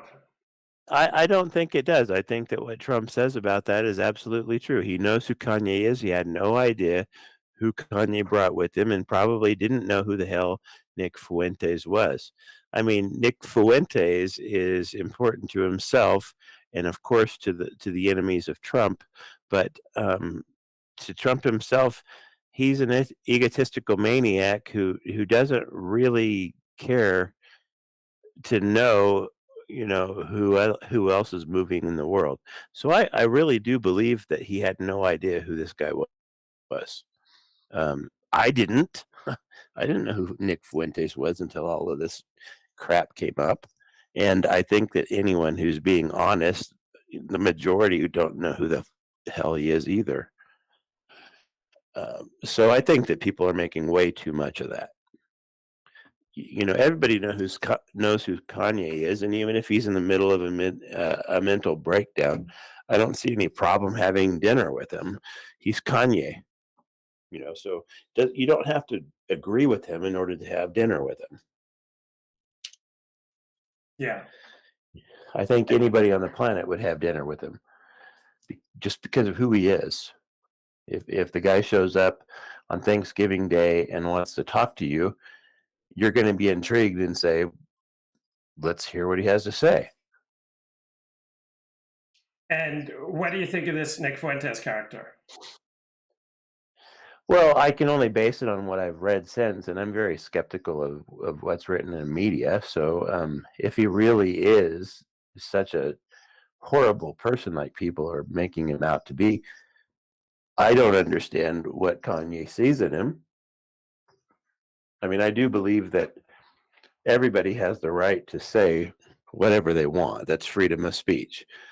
But so I don't believe in trying to, suppress his voice. It's just choosing whether or not you're going to listen to it. And what But about this character, Milo Yiannopoulos? Do you have any thoughts on Milo? So for Milo, I've heard of him a whole lot, more often than I have of Nick Fuentes. I think that he talks a lot about feminism and Islam and things like that, and he too has the right to say anything he wants to say. I really am very against anyone trying to censor views that they don't agree with. That's not scripture to me. I don't think, Christian scripture I'm talking about, which includes the New Testament, but I don't think that anyone needs to try to silence others just because they disbelieve or disagree.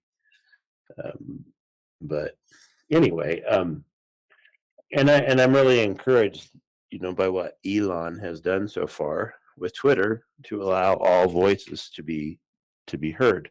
I think that's what we have to do. You and I have the free will to block the people that we don't want to hear from, but we don't have the right to say that they shouldn't be heard at all just because we don't like what they're saying. Yeah. I think that's what the problem is with our world. Yeah, I mean, I agree. Twitter's become a much freer, much more fun place since Elon Musk has taken it over. Absolutely. And if you don't like what someone's saying, block them. I got blocked a couple of times already since he took over. I had an account that was after, I made it in 2008, and it was permanently suspended just a few months before Elon bought Twitter, because I said that I don't understand how any person on the planet could defend abortion. And, I call them mental midgets, basically. And that was the last straw. They suspended me. But, since Elon took over, then my account was unsuspended. I got back on there. I said a few things. People have blocked me. Cool. That's what they get to do. That's what adults should do. They shouldn't say that that I need to be silenced. But if they don't want to read what I have to say, block me. That's their right. And do you tweet? Do you tweet under your real name? I don't have my last name in there. No. Okay. No. Okay. But I have my first name for sure. Right. And have you noticed any deleterious effects on your life from your use of Twitter? The only thing Twitter really does is occupy much more of my time than it should. I definitely, there are times when, as driving as a team driver, and the reason I'm doing that is because it pays decent. We're paid $140,000 a year each to drive a truck around the country, and I'll do that. But when I'm off of my shift, when I'm driving, I'm supposed to be sleeping, and Twitter kind of distracts me from that. And it's a way for you to connect about ideas that mean something to you, I assume. Yeah, it does. I mean, I'm very pro-life. That doesn't, and I try to explain to people that I'm going to be, very dogmatic about that. But I also use this example if we're going to get on that topic. I was dating for a while a woman who's in a wheelchair. She was a cop, got shot by another cop and put in a wheelchair. And she was very pro-choice. And I'm not going to back down to her, but I told her too. I said, I want you to have my perspective. I'm never going to agree with you, but if you ever wanted to go to a rally, I would go there with you to make sure that you were safe, and I would hold your signs if your arms got tired. So, I mean, my whole point is, I might not agree with her position, but I loved her. And I have that same opinion. My best friend made his wife get an abortion. I'm very pro-choice, and I don't like what he did, but he's still my friend. Um, and I don't understand why there's anything wrong with being that way. So on Twitter, I can talk about these sorts of things, and I like it a lot. You were talking earlier about going to sports bars and watching sports and then connecting that way. I 100% agree with everything you said about that. I'm an introvert. The Myers-Briggs personality, uh, assessments, they're very accurate about me. I'm an INTP. I get a lot out of going to sports bars. That's all I need. I can go there, spend a few hours with strangers talking about the 49ers, or if they're, a fan of the team that we're playing, just go back and forth with them, get all the social interaction I need, and go right back to my life. So I, you know, I was listening to Elliott speak, and I was like, I don't think that Elliott must be an introvert like me, because I definitely see the value in going to sports bars and having these conversations and getting a lot out of it. That's uh, you know, I don't have a whole lot of people in my life, which is kind of typical of INTP personality types. You have a handful who you like to be around. And it doesn't mean that you can't be around the general public. You can function fine. It means that when it's time to recharge, you like to be alone. And that definitely describes me. So, yeah, when you were talking on that portion of the show, I was like, yeah, there you go, Luke. You exactly articulate how I feel about going to these sports bar events. In fact, I'm going to go to one tomorrow. That we're in Denver right now, and our truck needs a new air compressor. So we're waiting for the Peterbilt dealer to install one. And tomorrow I'm going to a sports bar so that I could watch my Niners hopefully beat the Dolphins, and I'll get a lot out of that. I'll BS with people. I have no problem walking up to a stranger and starting a conversation. And then after the 3.5-hour game, I'll go back to my room and enjoy the silence. How often do you go to church these days? Well, since I'm driving so much, I don't really have too much chance. But before I started driving, I'd go all the time. Um, I go to Catholic service. Um, I converted in 2014, and for various reasons. But I pray all the time. I feel very close to God. I talk to God all the time, daily, and I had the honor when I was in prison. I was in prison for a year and 11 months.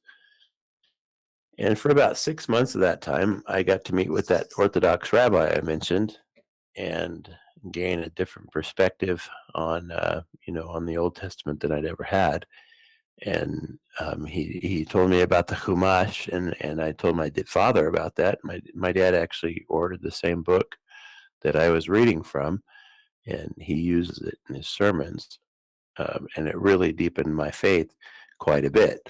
Um, I held up my end of the deal, and I never spoke about Jesus to the rabbi. And even though he tried to talk me into reading books to convince me of why Jesus couldn't be the Messiah, I didn't respond because I'd made the promise I wouldn't.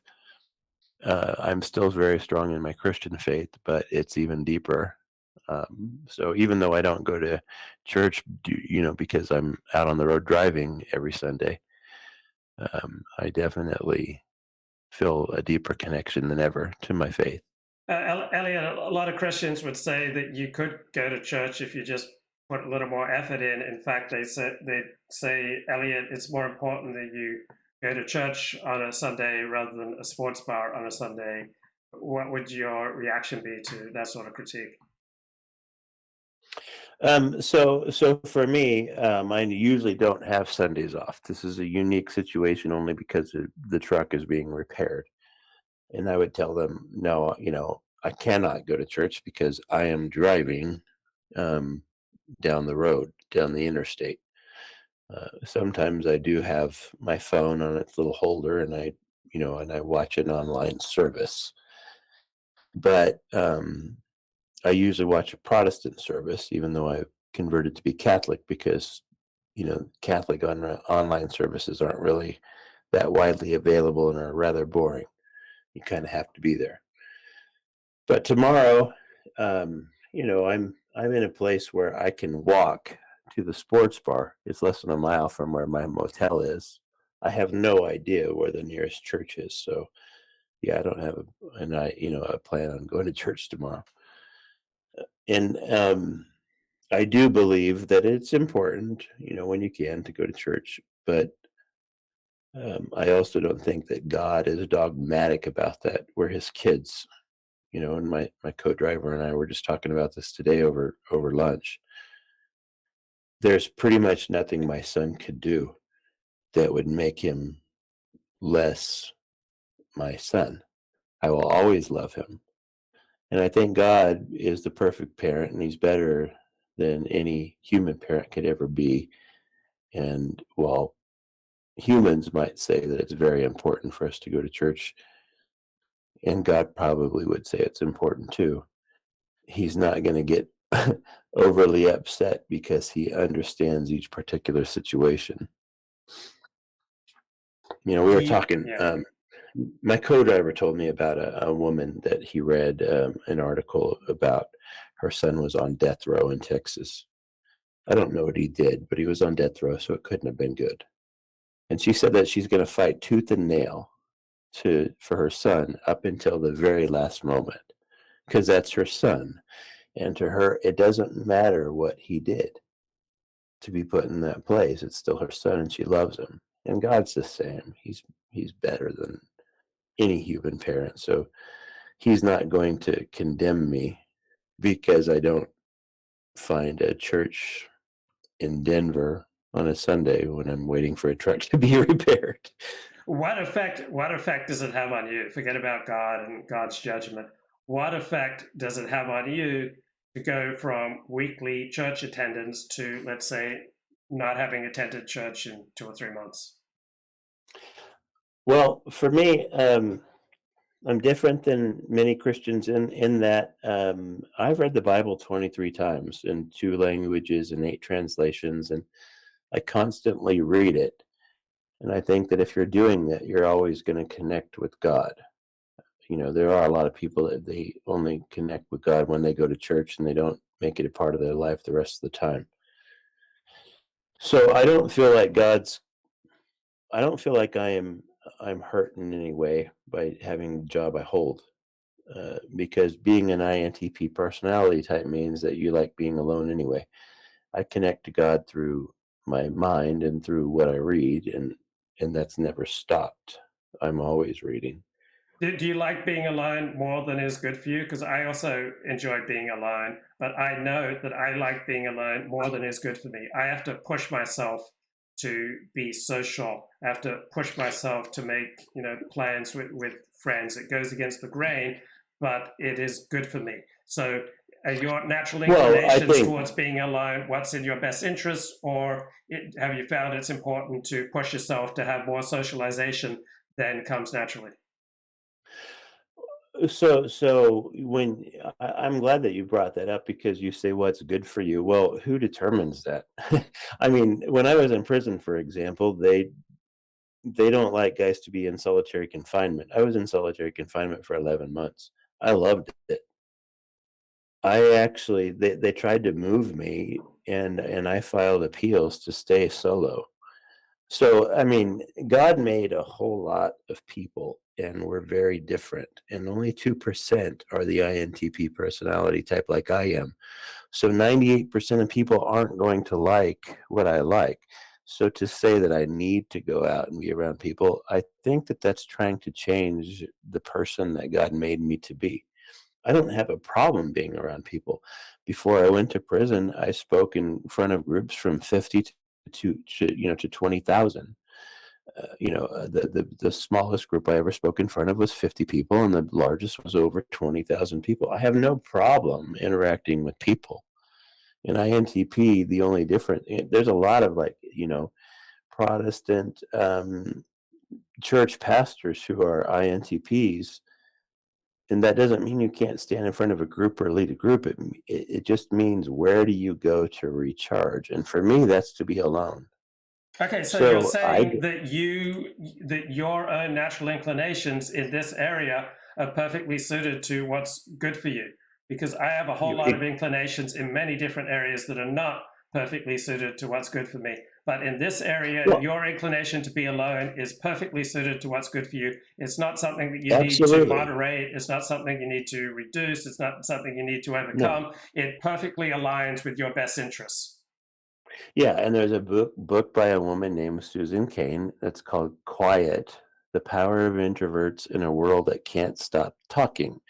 And part of her point, which is, it's a very good book, is that people try to change introverts and tell us that it's not good for us to be alone, and they're full of shit. It is good for certain people to be alone. That's how we're made, and there's nothing wrong with that. And what's wrong is when people who don't understand it think they need to change it. Because some of the world's best discoveries come from people who are just like us. Albert Einstein, for example. It's, people who like to go out there and be alone, they usually have a higher IQ, they're more intelligent, they come up with some of the world's best discoveries. And to say that because the majority of the world are extroverts, that we need to also be extroverts, is just completely false. How much value do you think there are in Myers-Briggs tests? I like Myers-Briggs. They're very accurate when I take them. They predict me to a T. It speaks to you. It tells you what you want to hear. But do you think it's generally valid? I think it is. I mean, there's a lot of people that have problems with Myers-Briggs. I've read about it and heard about it, but every time I've taken one, it's given me the INTP result, and it describes me to a T. There's a website called 16personalities.com, and when I go there and I put in INTP, then everything I read completely describes me. But again, my personality type is only shared by 2% of the population, so it makes natural sense that people are going to say, well, that's not the norm. Well, yeah, you're right. It's not the norm. 2% is not the norm, but it doesn't mean that I need to change. I would challenge you that your personality type is heavily situation dependent. That if you hadn't gone through the difficult, painful, and even humiliating experiences of the last 20 years, you wouldn't have the same personality. If instead if I had taken a different path, you'd taken a different path, but we would have different personalities, and we would be more outgoing, and we would be more social. Well, I mean, I understand why you could say that, but I don't agree, because I graduated in 1992 and started college in 1992. And that was the first time that I started, taking personality assessments. And I've always been the same. Before I ever gained any kind of fame, before I ever made any kind of money, I've always been what I am now. And what happened was, my parents, which I very much am thankful for, would push me to still, even though I didn't want to, get in front of people. Now, I did the same with my son. He too is an introvert. amazing kid. So he can stand in front of a group, and he's given one of the best speeches I've ever heard in my life. Being an INTP doesn't mean that you can't interact with people. Rick Warren, for example, he's a very well-known Protestant pastor. His church has thousands of people. I think it's way more than 20,000 people who attend. He's an introvert. Introverts make good leaders. It doesn't mean you can't be around people. It doesn't mean that you're going to feel Okay, uncomfortable around we're people. repeating the point. I get it. Let me extend it. So in that area, I have a very skeptical view of my own nature. So in that area, you believe that your natural inclinations are perfectly calibrated to what's best for you.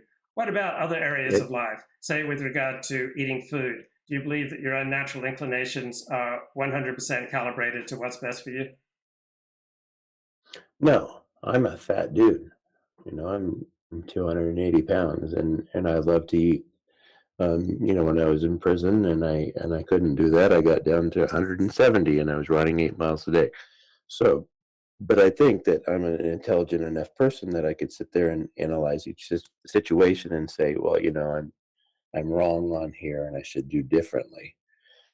So, the amount of people that I hang around, I see nothing wrong with it. The amount of food I eat and what kind of food I eat, yeah, I should do better. And in my personal situation, the decisions I've made that has resulted in me having to spend time in prison, yeah, I definitely should have done better. But I think that's also part of my personality type is, some people can't look at themselves critically, and I have no problem with that. And I And don't hate myself for the mistakes I've made. what about with regard to alcohol and wine? Is what you instinctively want, is that 100% calibrated with your best interests?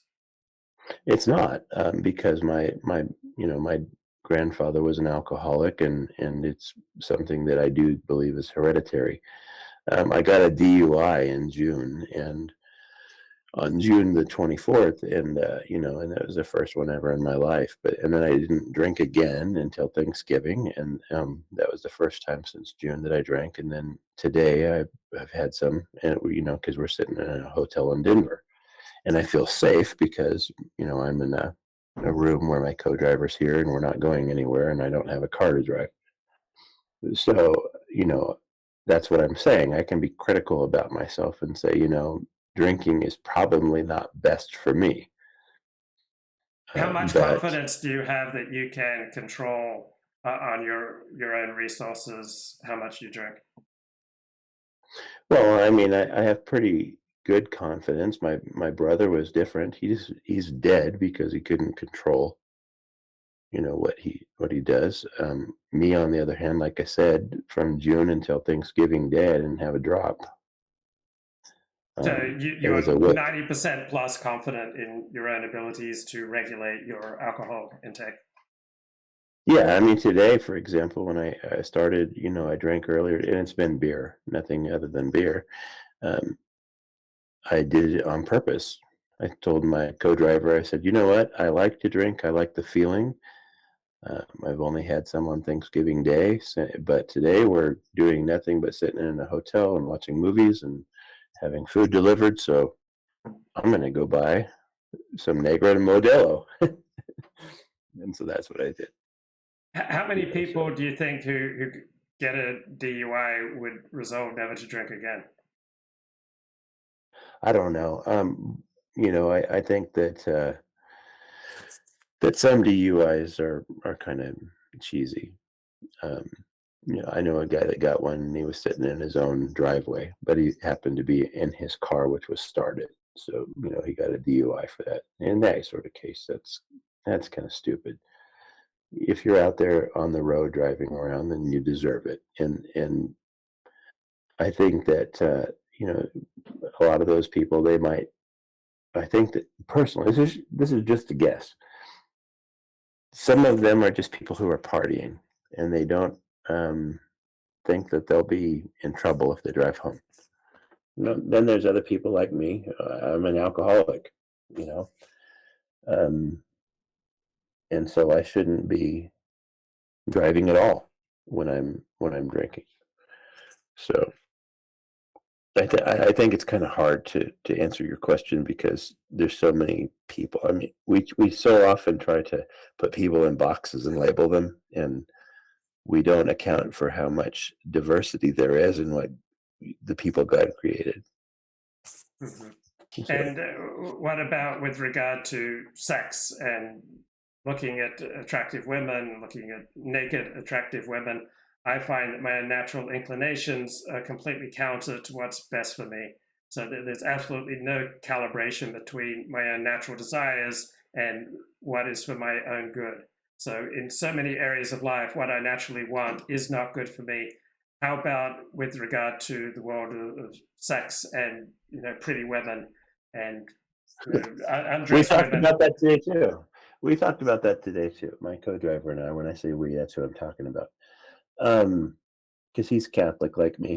He's learning English. I'm learning. Well, I'm pretty decent at Spanish. I've had several years of it. But anyway, we were talking about that exact same thing. He's a married man, and if you're going to follow Scripture, Christian Catholic teaching, you believe that God has one woman for one man. It does not mean that you're not attracted to a whole bunch of different women or whatever your attraction might be. In our case, it's women. But you make the choice to stick with one. I don't think that makes you unnatural or abnormal. That's exactly how you were created. I mean, King David and Solomon, they both had many wives and concubines. So they basically gave in to those natural desires that God stuck inside of us. But anything that's worth having and worth value, you're going to have to work hard for. So the fact that, as heterosexual males were attracted to many women, that's not unnatural. It's just a battle that God gave us. Every man needs something to fight for.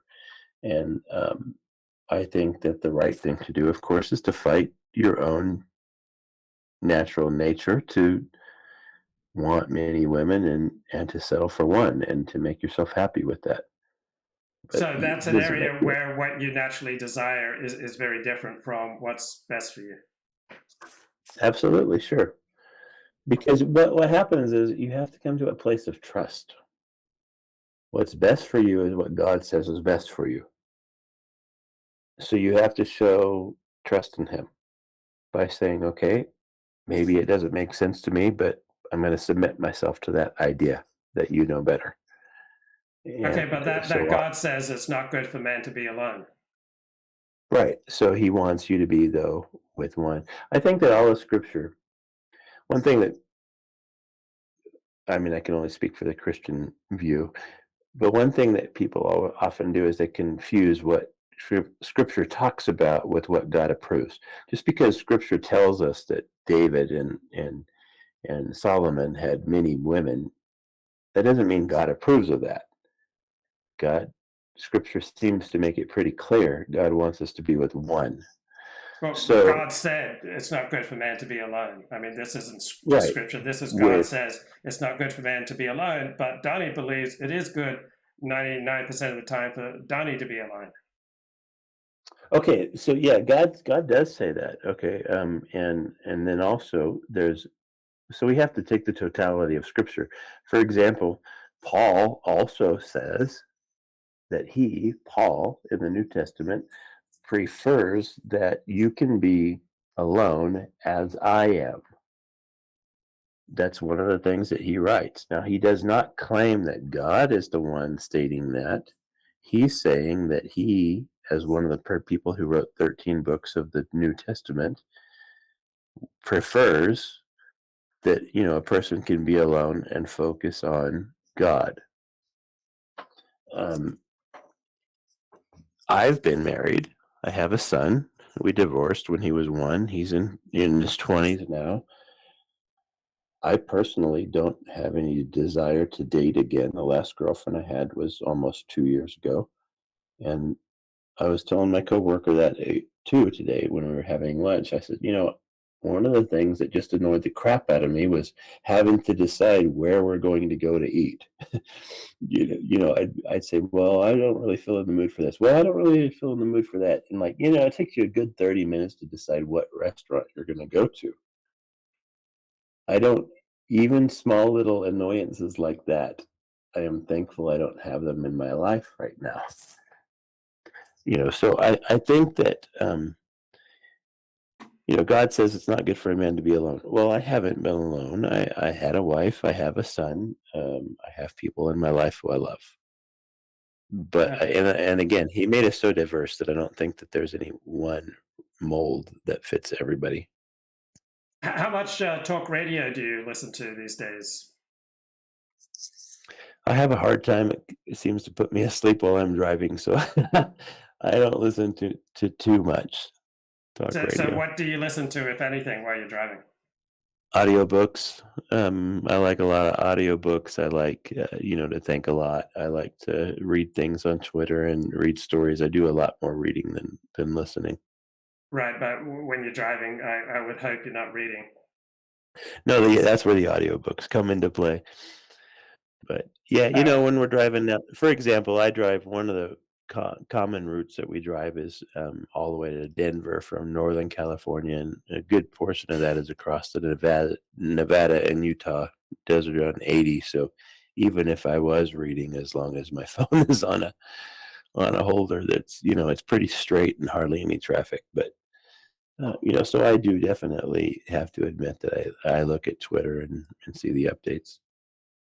So what are the most meaningful books that you've read in the last 9 months that might come to mind right now? I mean, read as in listened to as an audiobook.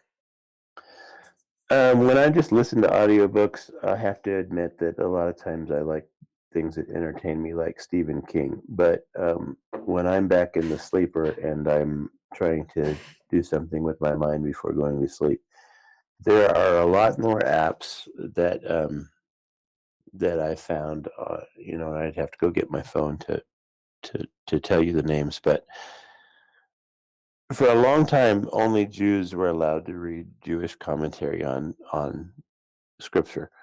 That's not the case anymore. Now anybody can download the app and read it, and so it's a fascinating new world for me. The Chumash, for instance, the commentary that's included in that, the Artscroll edition, up until 2014, 2015, I was never allowed to read that because I'm not a Jew. And getting caught up on things like that really feed my soul.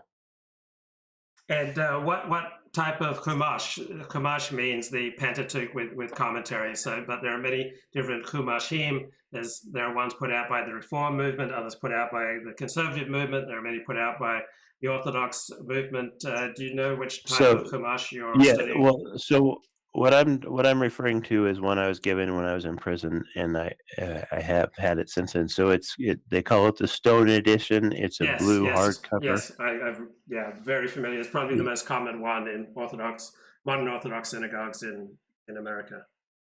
Yeah, no, I'd never been exposed to that. And then when I sent my email, my handwritten letter to the rabbi and asked if I could come, the first day I was there, after he saw it and could tell that I wasn't just someone trying to play games, he let me borrow that.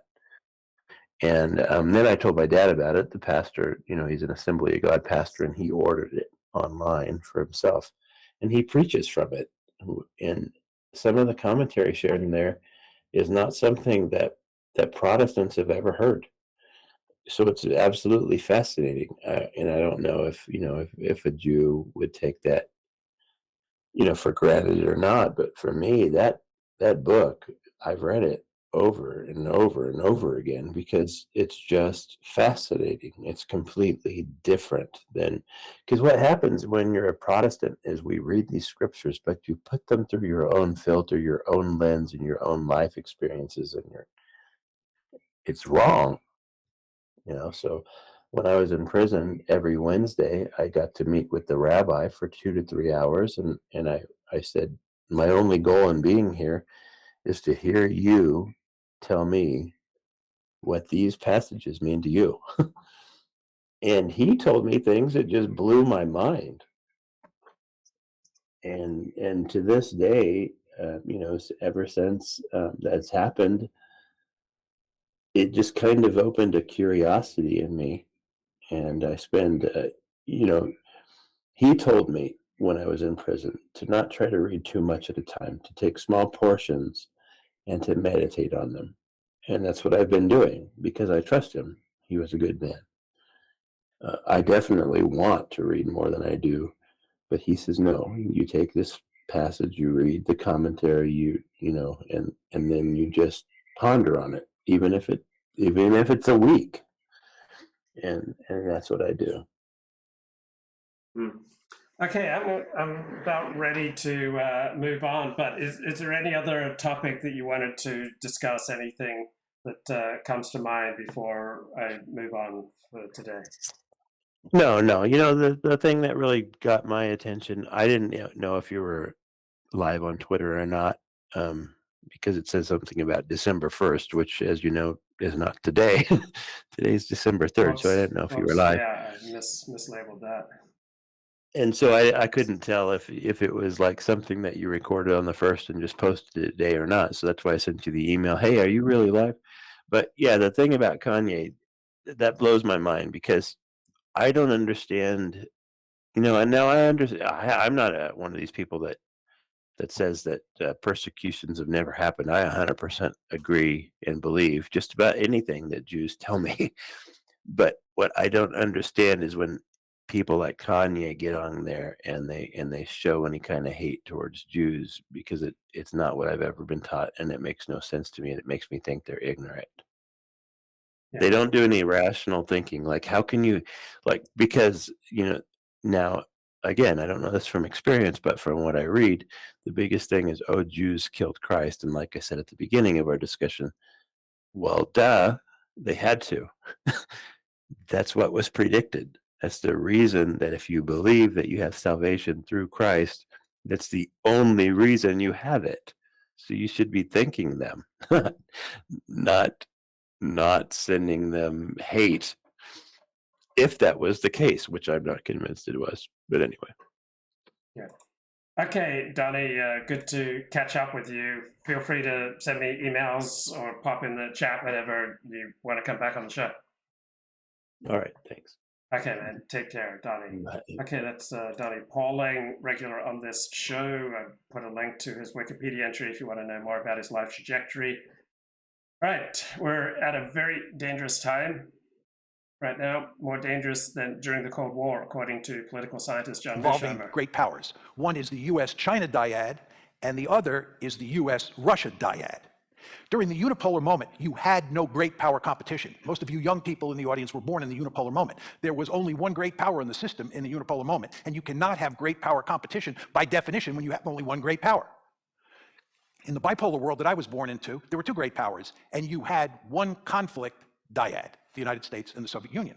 So what you see is today, you have a major conflict dyad in Asia involving China and the United States, a major conflict dyad involving great powers here in Europe involving the United States and Russia. That's two conflict dyads versus one in the Cold War and none in the unipolar moment. Furthermore, war is more likely, security competition is more likely to turn into war in the US-China competition and in the US-Russia competition than it was during the Cold War. So what I'm saying to you is that we have more potential wars between great powers.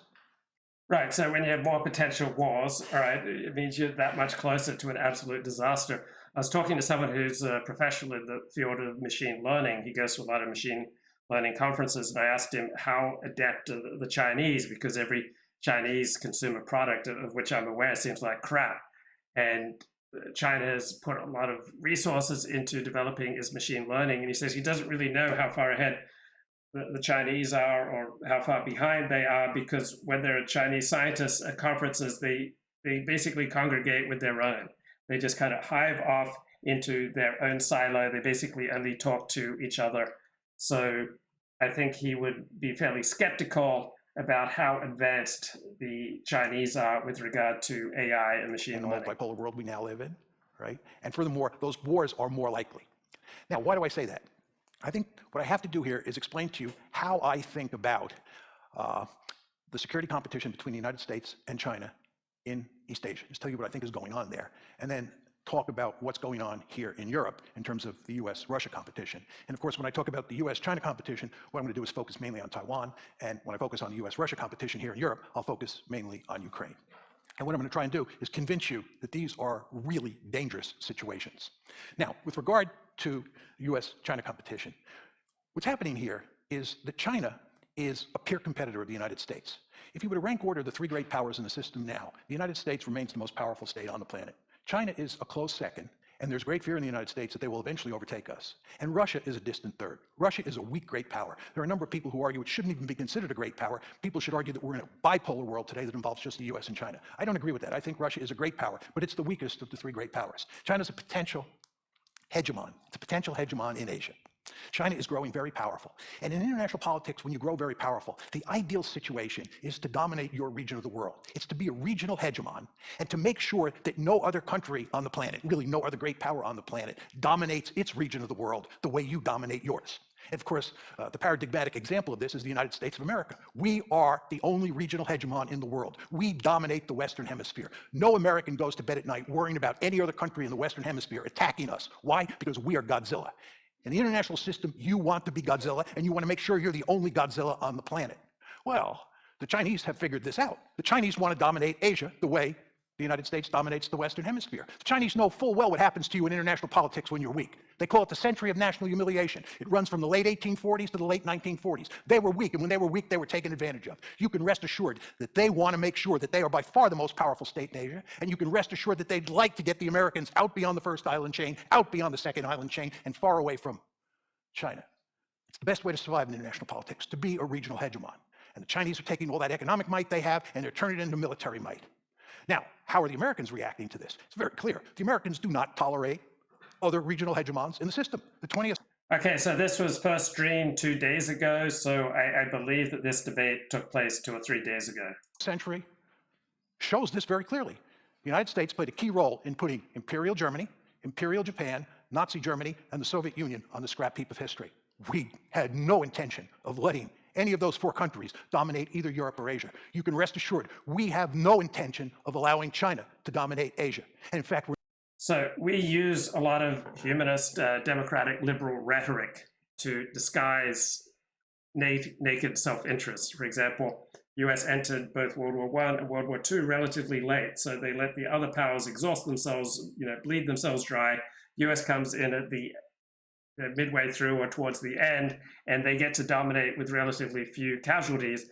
But the US tries to disguise this frequently cold-blooded assertion of its own interests with very pretty universalist democratic rhetoric. So there's absolutely no connection between the rhetoric that individuals, groups, politicians, and countries use and what's really going on.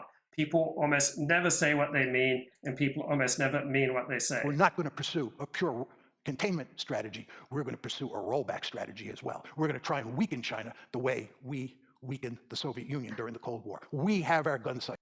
Right. So the best way, one of the best ways for a country or a group to protect itself is to weaken its biggest rivals.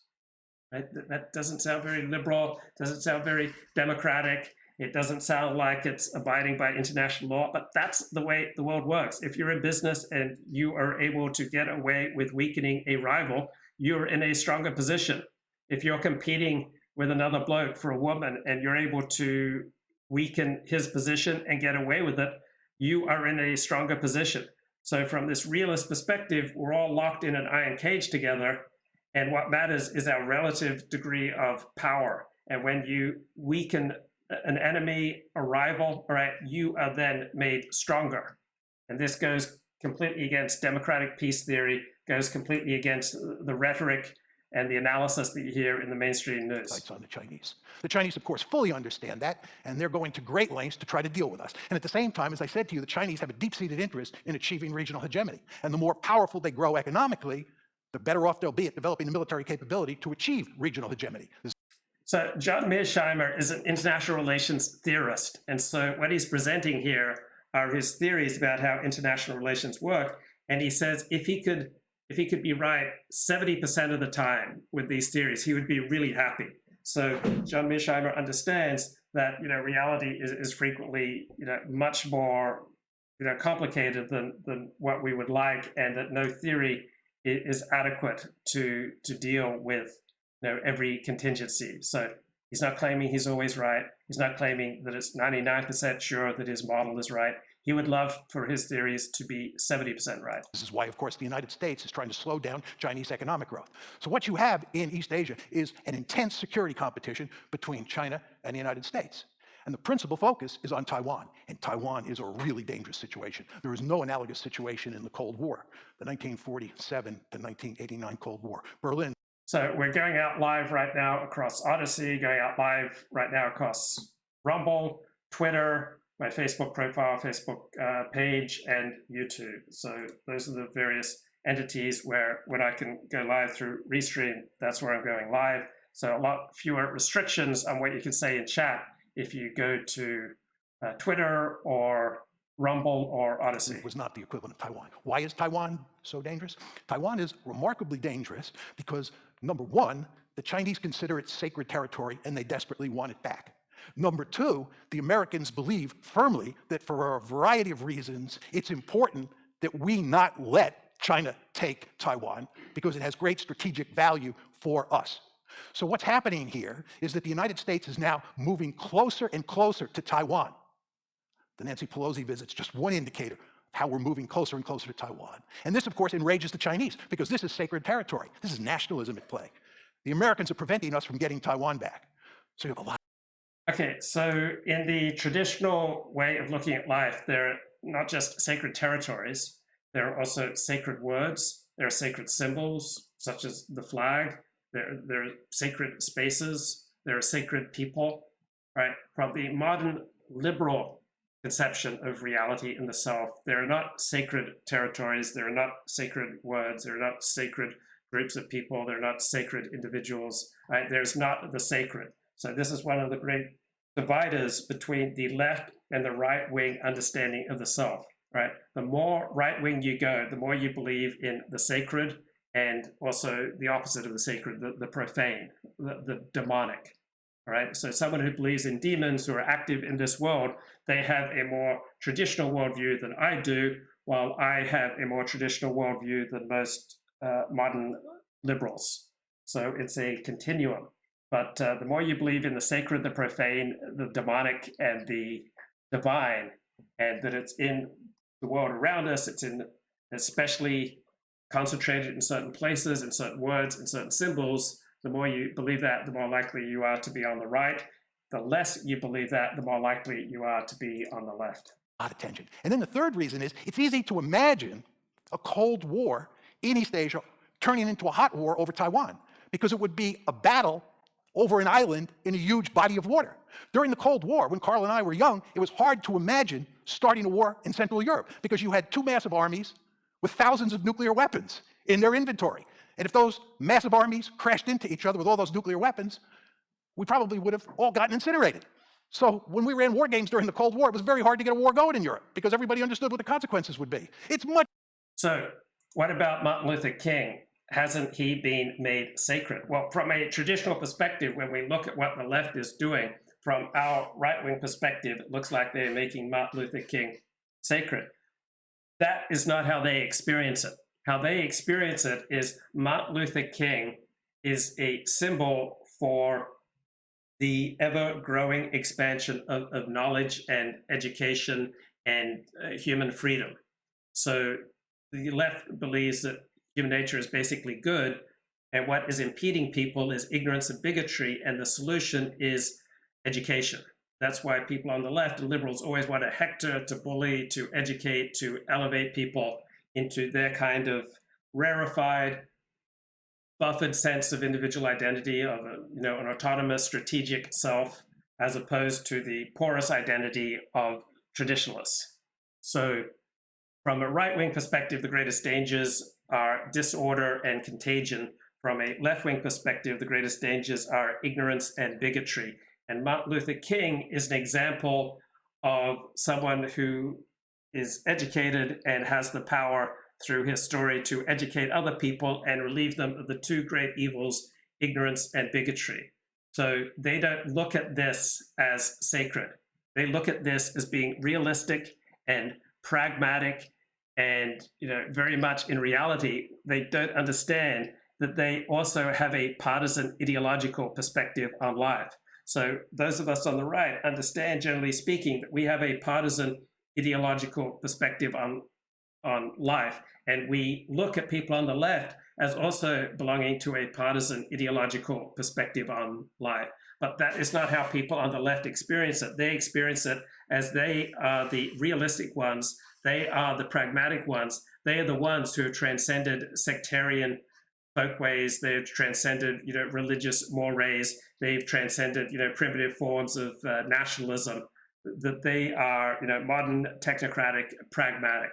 So how people understand themselves is frequently very different from how other people understand themselves. Much easier to imagine a war breaking out over Taiwan. It's a small island out in the middle of a large body of water. And by the way, the other 2 points of friction in East Asia are the South China Sea and the East China Sea. And you can imagine a war breaking out over those 2 bodies of water. So you see the different scenarios between the Cold War, Central Europe, and the new. Okay, so a question from Donny in the chat: is reading Artscroll a bad thing? Well, it depends on what you're looking for. So Artscroll is an Orthodox Jewish publication that is primarily aimed at a traditional Orthodox perspective. So it all depends what you're using the Artscroll for. If you are looking for disinterested scholarship, Artscroll is absolutely the wrong place to go, right? But if you are interested in a conventional, safe, authoritative, widely accepted, in-group perspective then of people who are traditional Orthodox, then Artscroll is very much the way to go. On the other hand, if you're looking for the latest in secular biblical scholarship, the Anchor Bible series is the way to go. But the Anchor Bible series does not come with the elevated, godly commentaries of Artscroll. So it's all depending on what you're looking for. If you're looking for scholarship, you're looking for disinterested scientific pursuit of truth wherever it leads, Artscroll is absolutely the wrong way to go.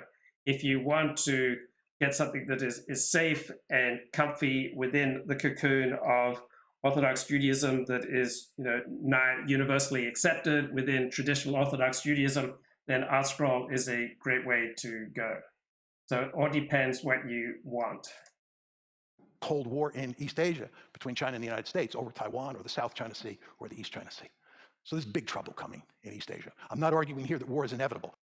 So, for example, Artscroll will lie to you. Artscroll will tell you things that are just plainly not true, because from an Artscroll perspective, if by telling you lies, they can get you to be more respectful of Torah, more observant of Torah, more religious, right? Telling lies then is in service of a good end, and therefore it's acceptable, right? From an academic perspective, from a truth-seeking perspective, telling lies in the service of some ideological good is a bad thing. So it all depends on what you most value.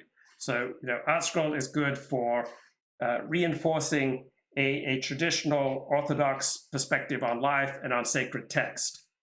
But it is a terrible source if what you're primarily interested in is the disinterested pursuit of truth. But it is going to be very difficult to. So if you want to feel good, if you want to feel happy, don't listen to John Mearsheimer. Right? Mearsheimer gives you brutal realism. So if you want brutal realism about a disinterested pursuit of truth with regard to sacred text, if you want brutal realism, if you don't want brutal realism, then read Artscroll. If you want brutal pursuit of truth wherever it leads with regard to text, then you'll ignore Artscroll. Avoid that intense security competition, turning it into a real war. Okay, let's shift gears and go to Europe and talk about what's going on in Ukraine. And here we're focusing mainly on the US-Russian dyad. It is very important to understand that the Americans drive the train in the West. Putin doesn't want to talk to the Europeans. He wants to talk to the Americans. He knows who the boss is. Right? So when you think about the war in the Ukraine, it's really the US and the Russians that matter the most, in addition to the Ukrainians, of course. Okay, so the boss frequently doesn't have the title the boss, right? The boss frequently isn't the boss on paper. So not only is the situation the boss, it's not always clear, who's the boss. Because what is stated, on stationery, what is stated officially is frequently not what is true. So what we try to do on this show is go beneath the rhetoric, go beneath the news, go beneath the official proclamations, go beneath the stationery to try to find out who really is the boss.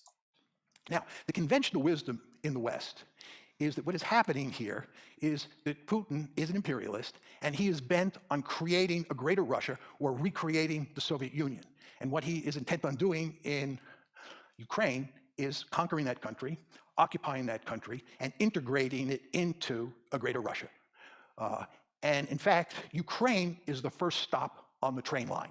When he's done with Ukraine, he's going to move on to other states like Estonia, Latvia, Lithuania, maybe Poland, who knows. But he is an imperialist at heart. He's an aggressor who's interested in building an empire. This is the conventional wisdom that you all know well. I would imagine that most of you believe this. My view is this is simply wrong. There's no evidence to support it. I have a worldview very similar to John Mearsheimer. I believe in historicism. I believe you can't understand text. You can't understand historical events. You can't understand mythology. You can't understand religion. You can't understand economics and power politics without understanding everything in its context. So Artscroll is sort of the opposite of historicism. It believes that it is representing eternal truths, right? I believe you can't understand what was written in a certain text without understanding who likely wrote it, what was the context in which they were writing, who were they speaking to, who were they speaking against, what were the circumstances in which the text was produced. So I'm very much of a historicist as opposed to one who looks for eternal truths in text. But I'm not only a historicist, I also at times wish to look for eternal truths in text. So I don't just have one way of approaching text. So I appreciate Orthodox Judaism. I value Orthodox Judaism. I live Orthodox Judaism. I love Orthodox Judaism. I listen to many Orthodox Jewish perspectives on text. I'm glad to have that, because there are some things where you benefit from having a non-rational, even irrational perspective, where you benefit from faith and hope and all sorts of wonderful religious virtues, even if they go against the quote-unquote scientific understanding of the text. So generally speaking, I take a historicist perspective like a John Mearsheimer, but there's a time and a place for just surrendering yourself to God, to tradition, to the non-rational, even to what seems irrational. I believe that if you're going to make that argument, you have to show evidence that Putin said it was desirable to conquer Ukraine and create a greater Russia. And the chat says, no politician asked Mearsheimer. Actually, Viktor Orban invited John Mearsheimer over, and John Mearsheimer consulted extensively with Viktor Orban at Viktor Orban's request. So yes, many politicians pay attention to Mearsheimer, even consult Mearsheimer. To show evidence that he thought it was feasible to do that, and you have to show evidence that he said that that's what he was doing. There is no evidence, and I want to underline that word, no. There is no evidence that he thought it was desirable to conquer Ukraine or to create a greater Russia or to conquer any other country. There's no evidence that he thought it was feasible, and there's no evidence that he said that's what he was doing. Furthermore, he does not have the capability to do it. The Russians invaded Ukraine with 190,000 men. There's no way 190,000 men could conquer a piece of real estate with 40+ million people in it with 190,000 men. When the Germans invaded Poland in 1939, they went in with 1.5 million men. You need a huge army to conquer a country like Ukraine, occupy it, and incorporate it into your country. And you're not going to do that with 190,000 men. Furthermore, this man, Vladimir Putin, does not have the Wehrmacht at his fingertips. You've noticed how poorly the Russian army performs. So you have a small army that's not the Wehrmacht. There's no way this army could conquer all of Ukraine. And if you look at the strategy that's been employed, my argument makes perfect sense. This is not a case of Putin acting like an imperialist.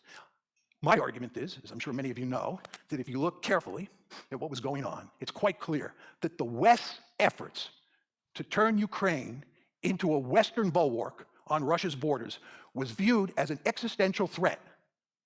The brightest of all red lines, as Bill Burns, the US ambassador to Moscow at the time said, by the entire Russian elite. The idea that Ukraine was going to be incorporated into NATO, the idea that Ukraine was going to be incorporated into the EU, the idea that you were going to promote an orange revolution and turn Ukraine into a pro-Western liberal democracy, unacceptable to the Russians. It was an existential threat. You might not think it was an existential threat, but what you think doesn't matter. The only thing that matters is what the Russians think, and the Russians thought it was an existential threat, and they made it unequivocally clear to us that it was an existential threat. And how did we react? We ignored what they said, and we continued. That's a really important point. Whenever I point out that someone else experienced something that you may have said or done, point out that they had this negative experience or they're going to react in a way you're not going to like, people always say, oh, but I didn't mean it this way. But it doesn't really matter what you mean, right?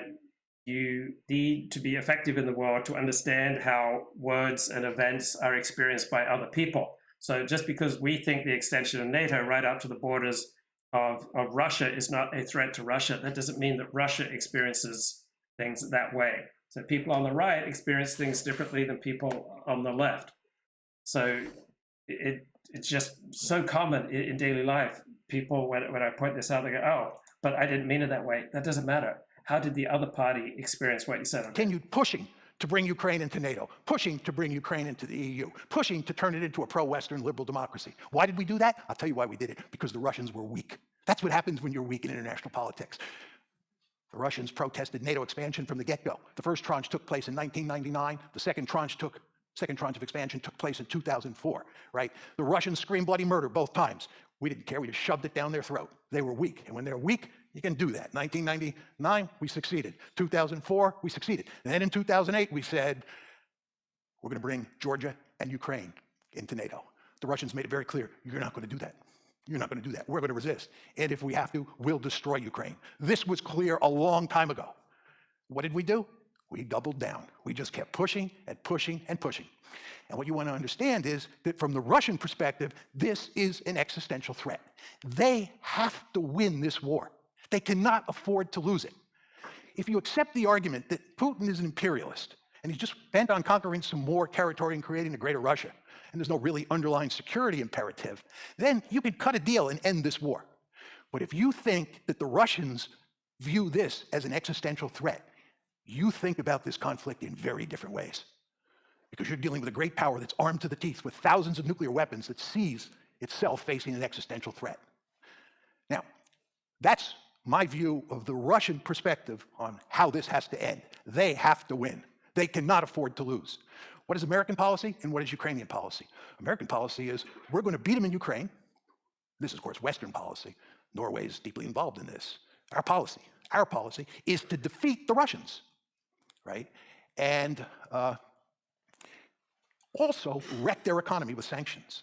And also promote regime change and then put Putin on trial. And maybe even break apart Russia. This is our goal. We're going for victory. We think we can win in Ukraine. Putin has to win. We think we can win. And the Ukrainians, it's an open and shut case. Of course, from their point of view, they want to recover all their territory. And they want to weaken Russia as much as possible so that Russia can't pay a return visit. So the Russians are pursuing a clear-cut victory. The Ukrainians and the Americans are pursuing a clear-cut victory. What does this tell you? This tells you there's no diplomatic solution. There's no diplomatic solution to this one. This is why everybody basically understands that this is going to be a protracted stalemate, right? Or at least they think it's going to be a protracted stalemate. They think it's going to be a protracted stalemate because there's no solution. There's another dimension to this, the most worrisome of all, and that's nuclear escalation. Russia thinks it faces an existential threat. And again, what you think doesn't matter. It's what the Russians think. They think they face an existential threat. What happens if NATO succeeds? What happens if we begin to roll the Russian army back in Ukraine and we're moving up to the borders of Russia? When I say we, I'm talking about Ukrainian forces backed by NATO power. The Russians are likely to use nuclear weapons to rescue the situation, right? This is a great power that's facing an existential threat, and it's losing. You don't think it's going to think seriously, at least, about using its nuclear weapons? You can rest assured it is. I like to tell the story about 1945, Japan, 1945.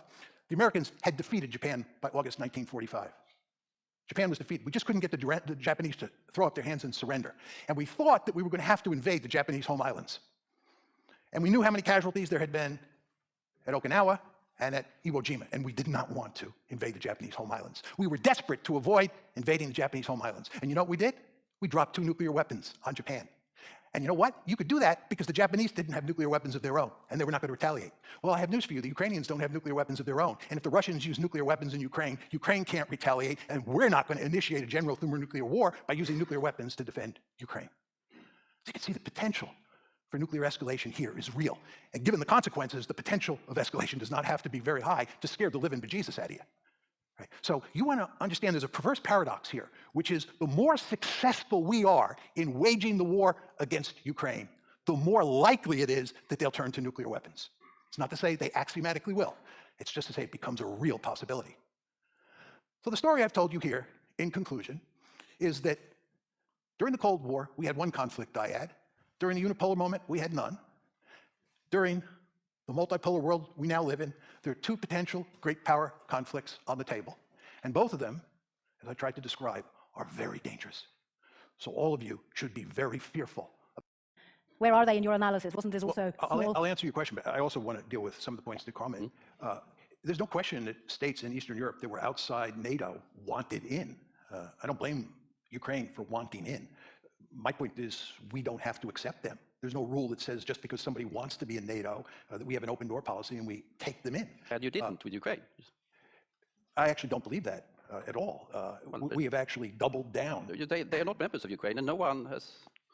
You have to let me answer the question. Yes, sorry. You raised a lot of excellent points, and I want to deal with them. But I think that if it's clear that the Russians view Ukraine in NATO as an existential threat, you should not admit Ukraine to NATO or push to admit Ukraine to NATO, because the end result is what you have today. We, in effect, pursued a policy that is leading to the destruction of Ukraine.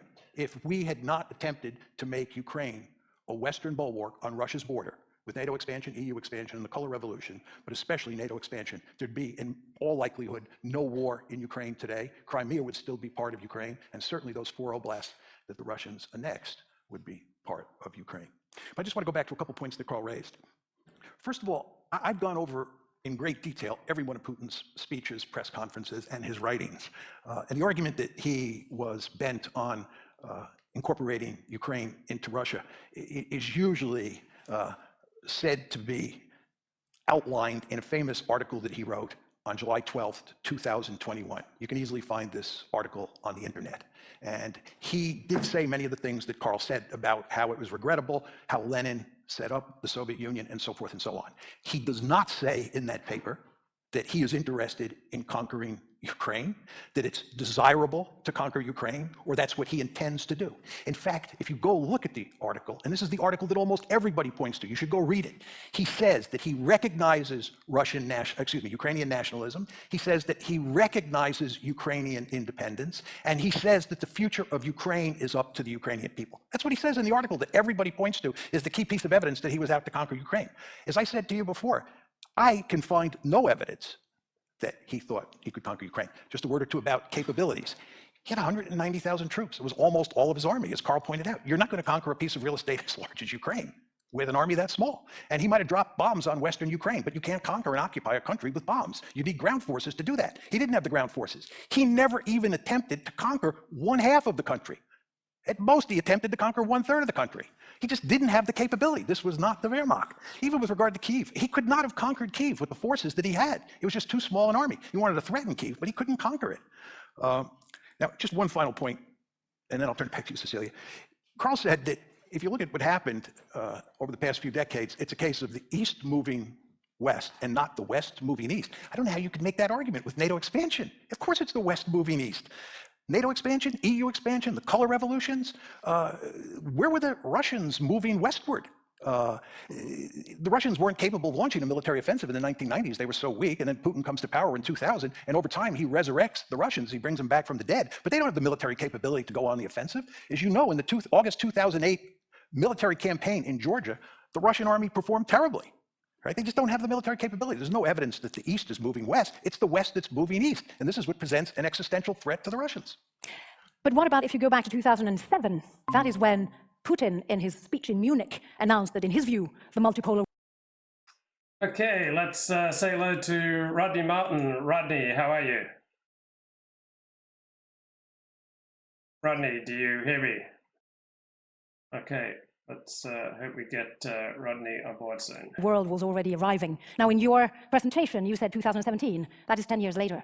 So isn't there a possibility that Putin, from that moment on, has that in mind as he goes forward from 2008 and then interprets things? No, the famous Munich speech in 2007 that Cecilia is referencing is where Putin first makes it manifestly clear that he is angry at the West for their policies, which he thinks do not take into account Russian interests. But he does not indicate that he's going to rectify this problem by going on the offensive and attacking any country in the world. What sets off the real trouble is the April 2008 decision at Bucharest. This is the NATO summit at Bucharest, April 2008, where NATO says at the end of that summit that Georgia and Ukraine will become part of NATO. It's no accident, ladies and gentlemen, that in August 2008, you had a war in Georgia, and then starting on February 22nd, 2014, conflict broke out in Ukraine, right? That's what was driving the train here. And by the way, just one final point before I turn it to Carl. Angela Merkel and Nicolas Sarkozy were adamantly opposed to bringing Ukraine into NATO at the April 2008 Bucharest summit. And Angela Merkel has recently said that the reason she opposed bringing Ukraine into NATO is that she understood, listen to these words, she understood that Putin would interpret it as a declaration of war against Russia. That's in April 2008. But what did the Americans do? The Americans steamrolled her and they steamrolled Sarkozy. And they kept pushing and pushing and pushing. And it all blew up in their face on February 24th of this year. Your reaction to this, Phil?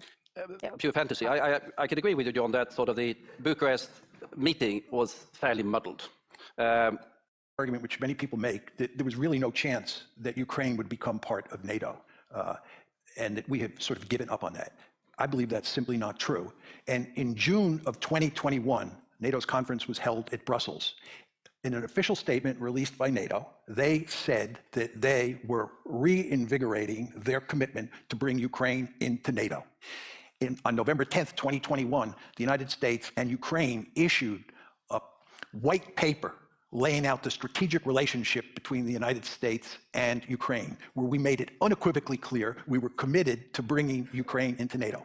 Furthermore, we were arming and training the Ukrainians so that they were effectively becoming a de facto member of NATO. Many people wonder why the Ukrainians have done so well against the Russians on the battlefield. And they say it's because the Russians are incompetent, period, end of story. That's half of the story. The other half is that the Ukrainians were a formidable fighting force. And they were a formidable fighting force because we were training 10,000 Ukrainian troops per year from 2014 to 2024. And we were arming the Ukrainians. President Zelensky and his defense minister today refer to Ukraine as a de facto member of NATO. It was becoming a de facto member of NATO, in fact, and then in principle, we remain committed to bringing it into the alliance. Now, okay, go ahead. No, let me make one quick point just on another issue that Carl raised. Carl raised the point that the Russians viewed Ukraine becoming a liberal democracy as a serious threat, and you said you agreed with me on that. The point I want to make is that NATO, mainly the United States, was pursuing a three-pronged strategy. I tried to make that clear in my formal presentation. NATO expansion, EU expansion, and turning Ukraine into a liberal democracy. So it's important to understand that that third strand that Carl was talking about, where he and I agree, that third strand is inextricably linked to the second strand and the first strand in the minds of the Russians. So when he... Go ahead. No, in the minds of Putin. Don't say that Putin and the Russians are necessarily the same things. I've been involved with Russia intensely since the early 90s. This year, when the invasion took place, a number of powerful Ukrainians who have been more likely to support Moscow rallied around the flag. How do you explain that? Well, anytime a foreign country invades your country, you're going to have a rally around the flag effect. Nationalism is going to kick in big time. I think there's no question that the Russian invasion of Ukraine has fueled Ukrainian nationalism, and it has brought the Ukrainian people together. I wouldn't deny that for 1 second. But didn't Putin take that into account? Yes, I'm sure he did. How? Look, Putin felt for certain that he was in a desperate situation. I mean, invading Ukraine is a matter of... Okay, let's say hello to Rodney Martin. Rodney, what's going on? Boy, Luke, is this tech better? Yes, sounds good, man. Yeah, I'm sorry, Luke. I had to switch over to some better stuff. I kind of got exiled to the CIA station at Nome, Alaska, for being a bad boy. So, Okay, great. What's on your mind today? I'm listening to Mearsheimer, and he's been saying the same thing that he has been since February, since the Russian military action. He's not far off, with the exception of his analysis of the Russian action in Georgia. He literally, the Russia just clubbed the hell out of the Georgians. The Georgians started that fight. The West tried to lie about it, like they tried to lie about some of the stuff happening in Ukraine. Turns out the Georgians fired missiles first. They had a really Yancey president at the time who they threw out. The Ukrainians took him in because he had dual Ukrainian citizenship. Then the Ukrainians chased him across the border into Poland. It goes to show you the caliber of people that the West tends to prop up and support. It just doesn't seem to always work. And I think probably Zelensky's credit card limit is starting to run out after the first of the year. We said this when I was on your show the other night. War is about resources.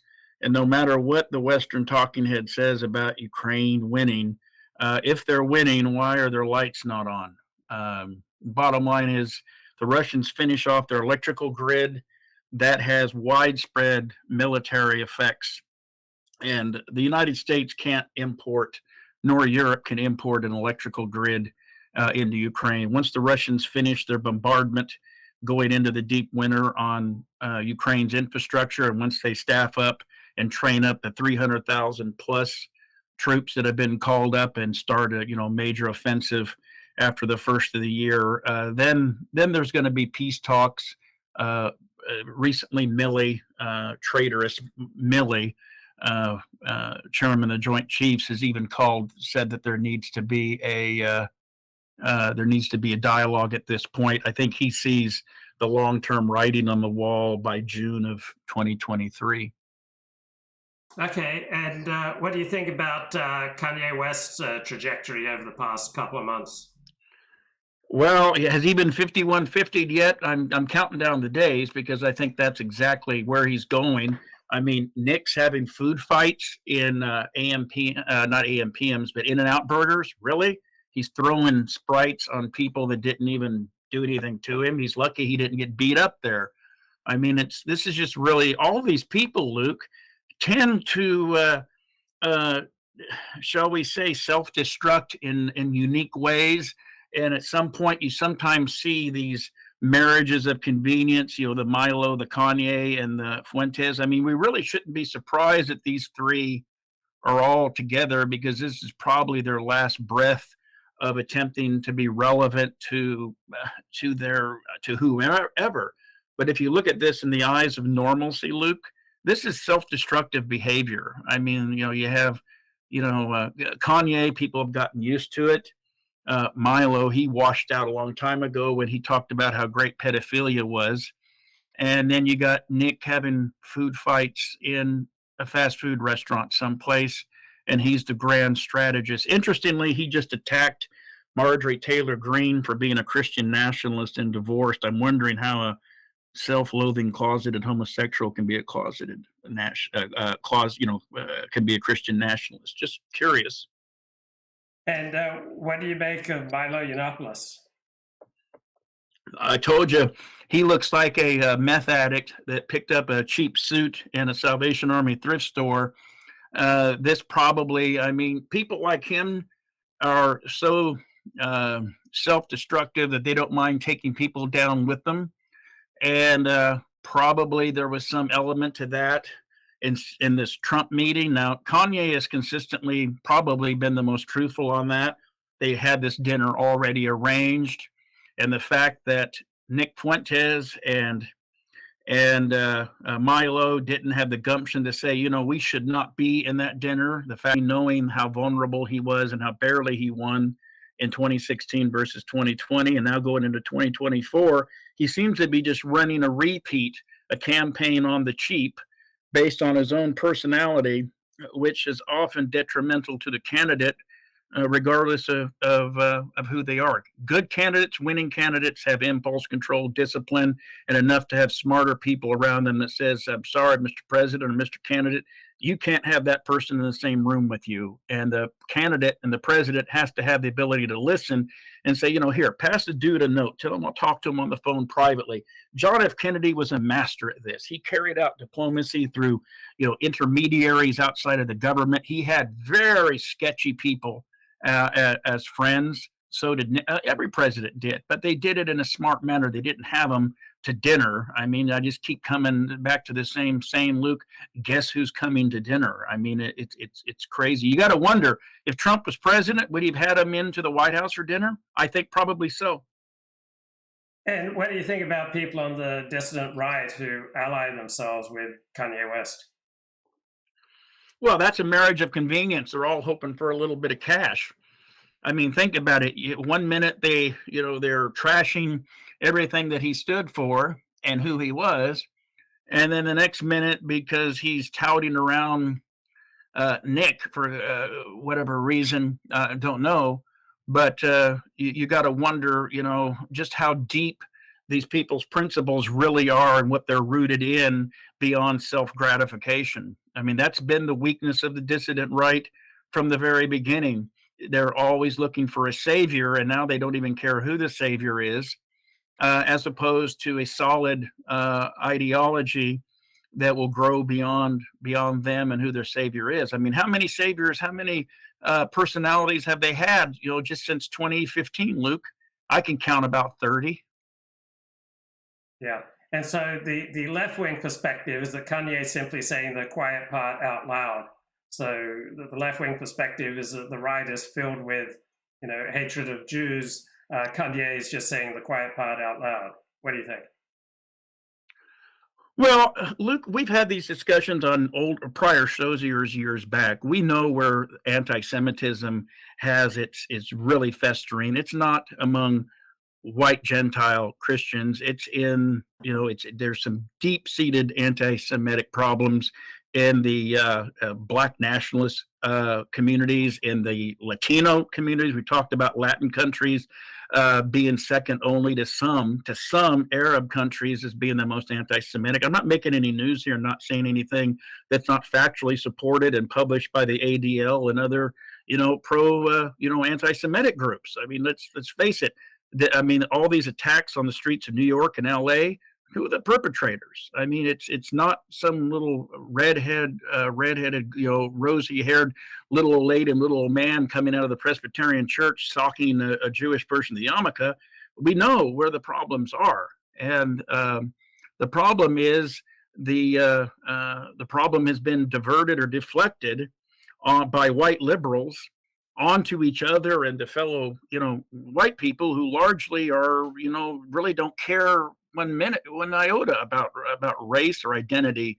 They still cling to the American ideal of, America's about ideas. Anybody can be an American. I mean, in some cases, what I call kosher conservatives are more egalitarian than white liberals. Mm-hmm. And I mean, liberalism has become very exclusive, hasn't it, Luke? It's become, liberals have really closed off their club. Only some people, and there's a pecking order. I mean, some are more equal than others. They've really built themselves up quite a Orwell's Animal Farm over there. And it's coming, now it's starting to devour them. And some of the proponents and, shall we say, engineers of that liberal Animal Farm probably are getting some blowback that they didn't really anticipate. The old Frankenstein monster analogy. They've created something now that's growing beyond their control. Yes. Now, it strikes me that what Kanye is doing the past couple of months vis-a-vis the Jews is primarily an expression of his contempt for white people, and for many Black people and some other people of color. They see Jews as the quintessential white people. So it's not so much anti-Semitism, but it's anti-whiteism with Jews as the quintessence of whiteness. Kanye's not articulated. He keeps bringing up the banks freezing his account, and I'm assuming one of them had to do, he said Adidas. If you go back and follow that in terms of banking, Adidas probably had some sort of joint venture with Kanye at Deutsche Bank, and then Adidas put a hold to hold that account pending whatever they work out with on the Yeezy brand. This is all corporate stuff, Luke, that whether Kanye was black, white, yellow, whatever, that any business person would have to go through if they were unwinding a multi-billion-dollar deal. Now, in the end, Kanye's going to get some payout because of intellectual property, particularly under EU law, trumps a lot of the, shall we say, possession is 9/10 and who manufactured it. He's going to get something. Adidas is going to take it in the shorts. Kanye, if he played it right, and he's made some mention of this, could actually do his own manufacturing and do his own direct marketing, kind of like Mike Lindell, the pillow guy. That guy's not stupid. He just direct markets his own product, doesn't go through a middleman. And I think what Kanye's biggest grievance is, if you listen to him, is he didn't think of this years ago. The fact that he went and made a 60-30, 70-40, whatever it is, he made a deal that he's now realizing he could have made a lot more money had he done this. And by the way, one of the other rappers, I think it was, I can't remember right offhand, there was a famous late 90s or early 2000s video where he was being advised to do that very thing. But Kanye was really wrapped up in the brand thing, i.e. Adidas. So a lot of his grievances, Luke, appear to be business related, and the fact that he didn't have the sophistication to make the proper business decisions, which he could have hired. I just am curious how many of those individuals he has a grievance against are actually Jewish versus something else. Yeah.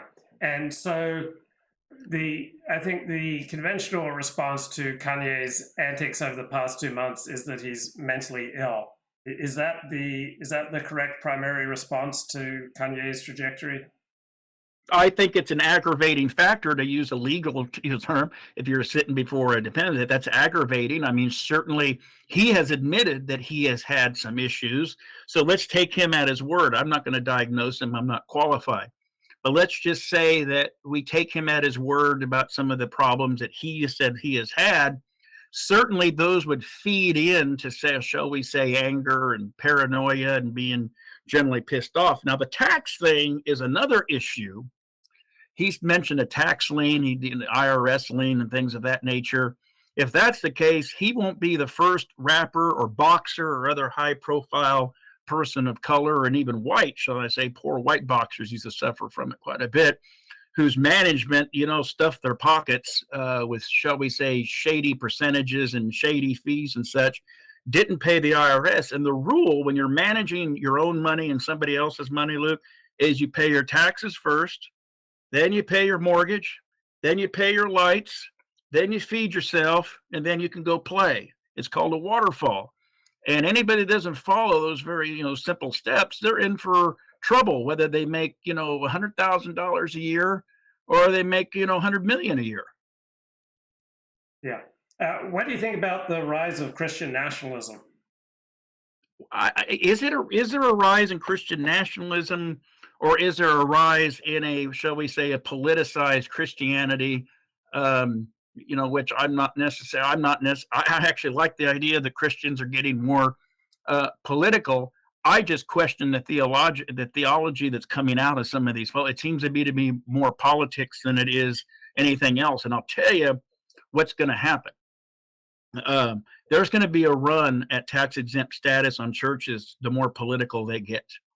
Back when I worked in Congress years ago, a congressman who actually ended up when Lyndon Johnson moved to the Senate, he took Johnson's House seat and had it till the late 90s, early 2000s, and he made that very case, and he came very close in the 90s to having the IRS regulation implemented that IRS could audit, what was coming out of churches, and if they were more political or as political as they are religious, they would lose their tax exempt status. Now, good, bad, or indifferent, I think that it would be interesting. Now, I know some people that are high level in the Mormon church, and I asked them quite right straight up, what would happen if the United States government instituted and started taxing churches?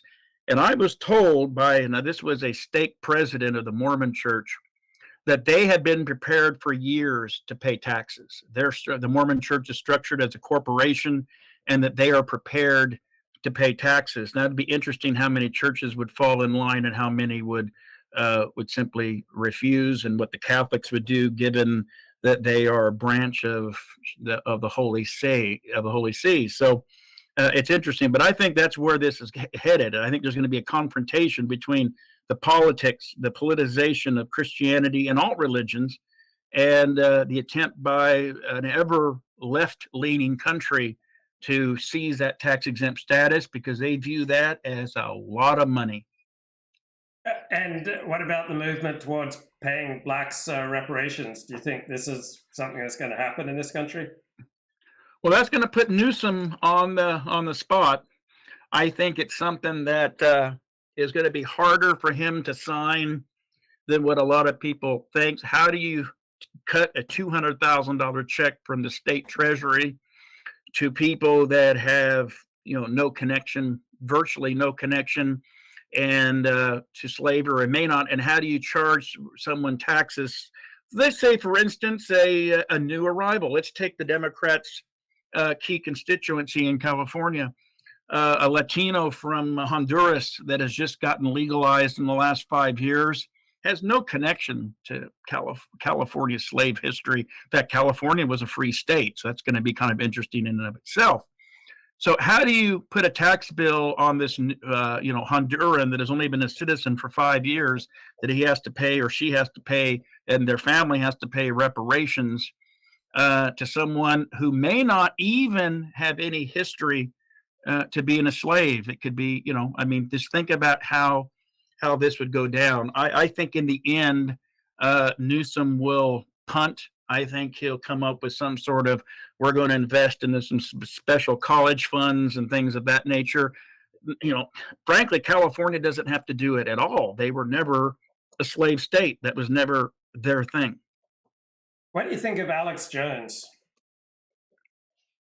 I think he's was just another shock jock until he ran into the Sandy Hook thing.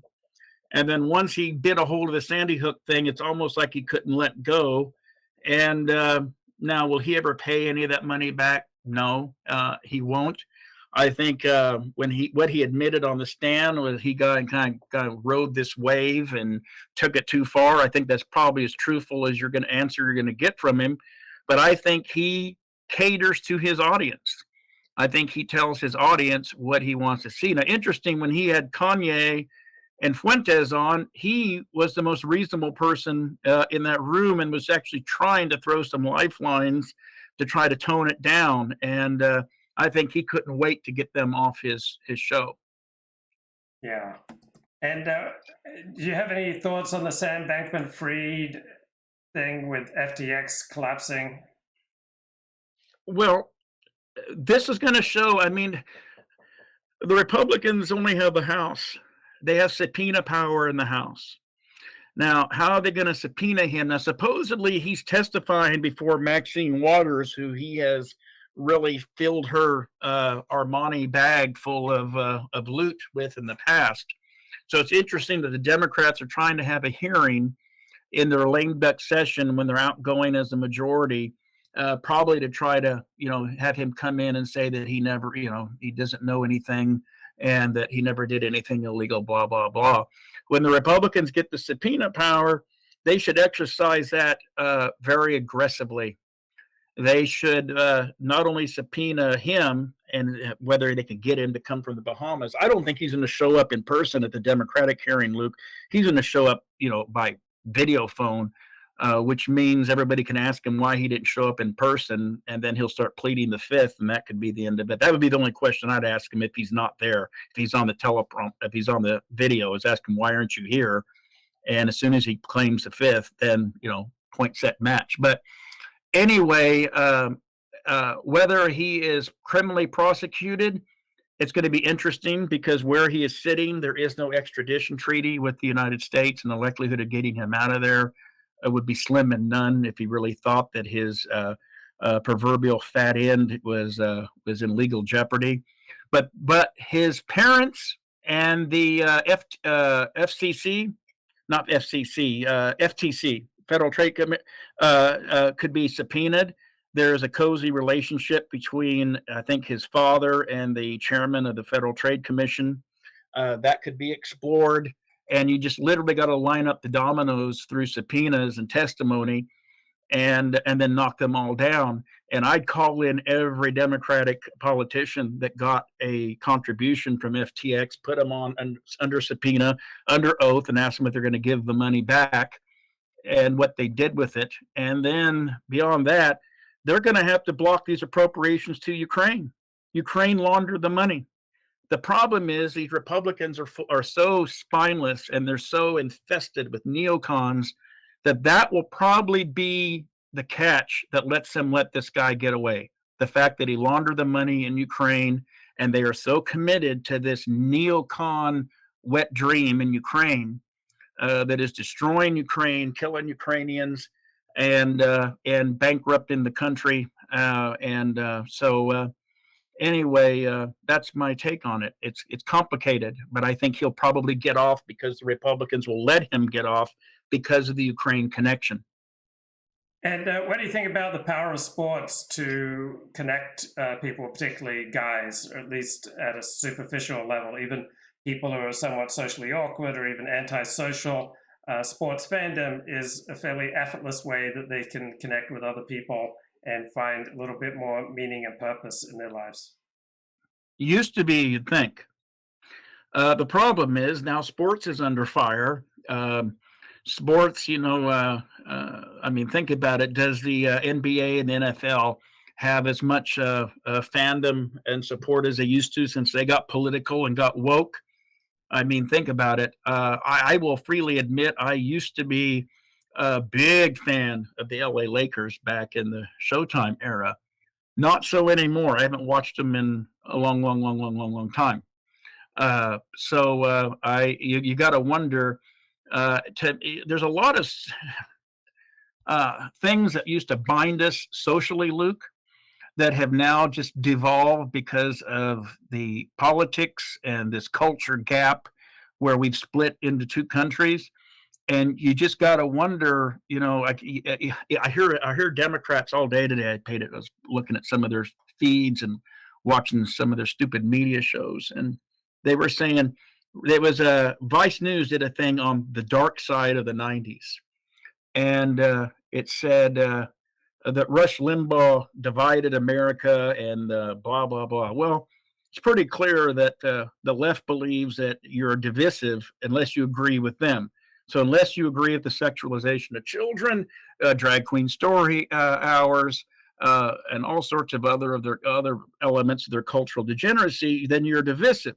They have no empathy or no inkling or no desire of meeting anybody in the middle or even understanding. So I don't think that sports plays as big a role as it used to in uniting people. I mean, you see people fight. I mean, look at the fights they have in Europe, and sometimes it's really not over who's winning the game, Luke. And in the United States, you have people burning jerseys, and in some cases, rightfully so. So I think a lot of the cultural norms and the societal elements that used to bring us together have so broken down into this culture war and this what I call cultural division, that I don't see any way. I don't see a path back, because it keeps getting wider and wider and wider. And at some point, people have got to ask themselves, what is there a cure? Is there a cure? Is there is there a constitutional solution? I no longer believe there's a constitutional solution to what ails the United States, particularly in light of people's willingness to take social media intravenously as information and the corruption of the mainstream media. Okay, Rodney, I'm going to run along unless there's any other topic that you wanted to hit before we wrap up for today. No, just watch, for all of the proverbial pontification on Ukraine, war is ultimately about resources, and Russia has finally started hitting the resource that the United States can't. The United States can send over some shell. By the way, the German not armaments minister, boy, that'd be Albert Speer, but the defense minister said today or yesterday that they couldn't send any more shells to Ukraine because they were down to just a week's supply for the Bundeswehr, and was using that to try to knuckle the Bundestag's appropriations process to resupply the Bundeswehr, which has been depleted. So, I mean, Germany had probably one of the beefiest, followed by France, in terms of military. I mean, they're a major arms exporter. So you got to wonder if they're tapped out and Milley is calling for negotiations.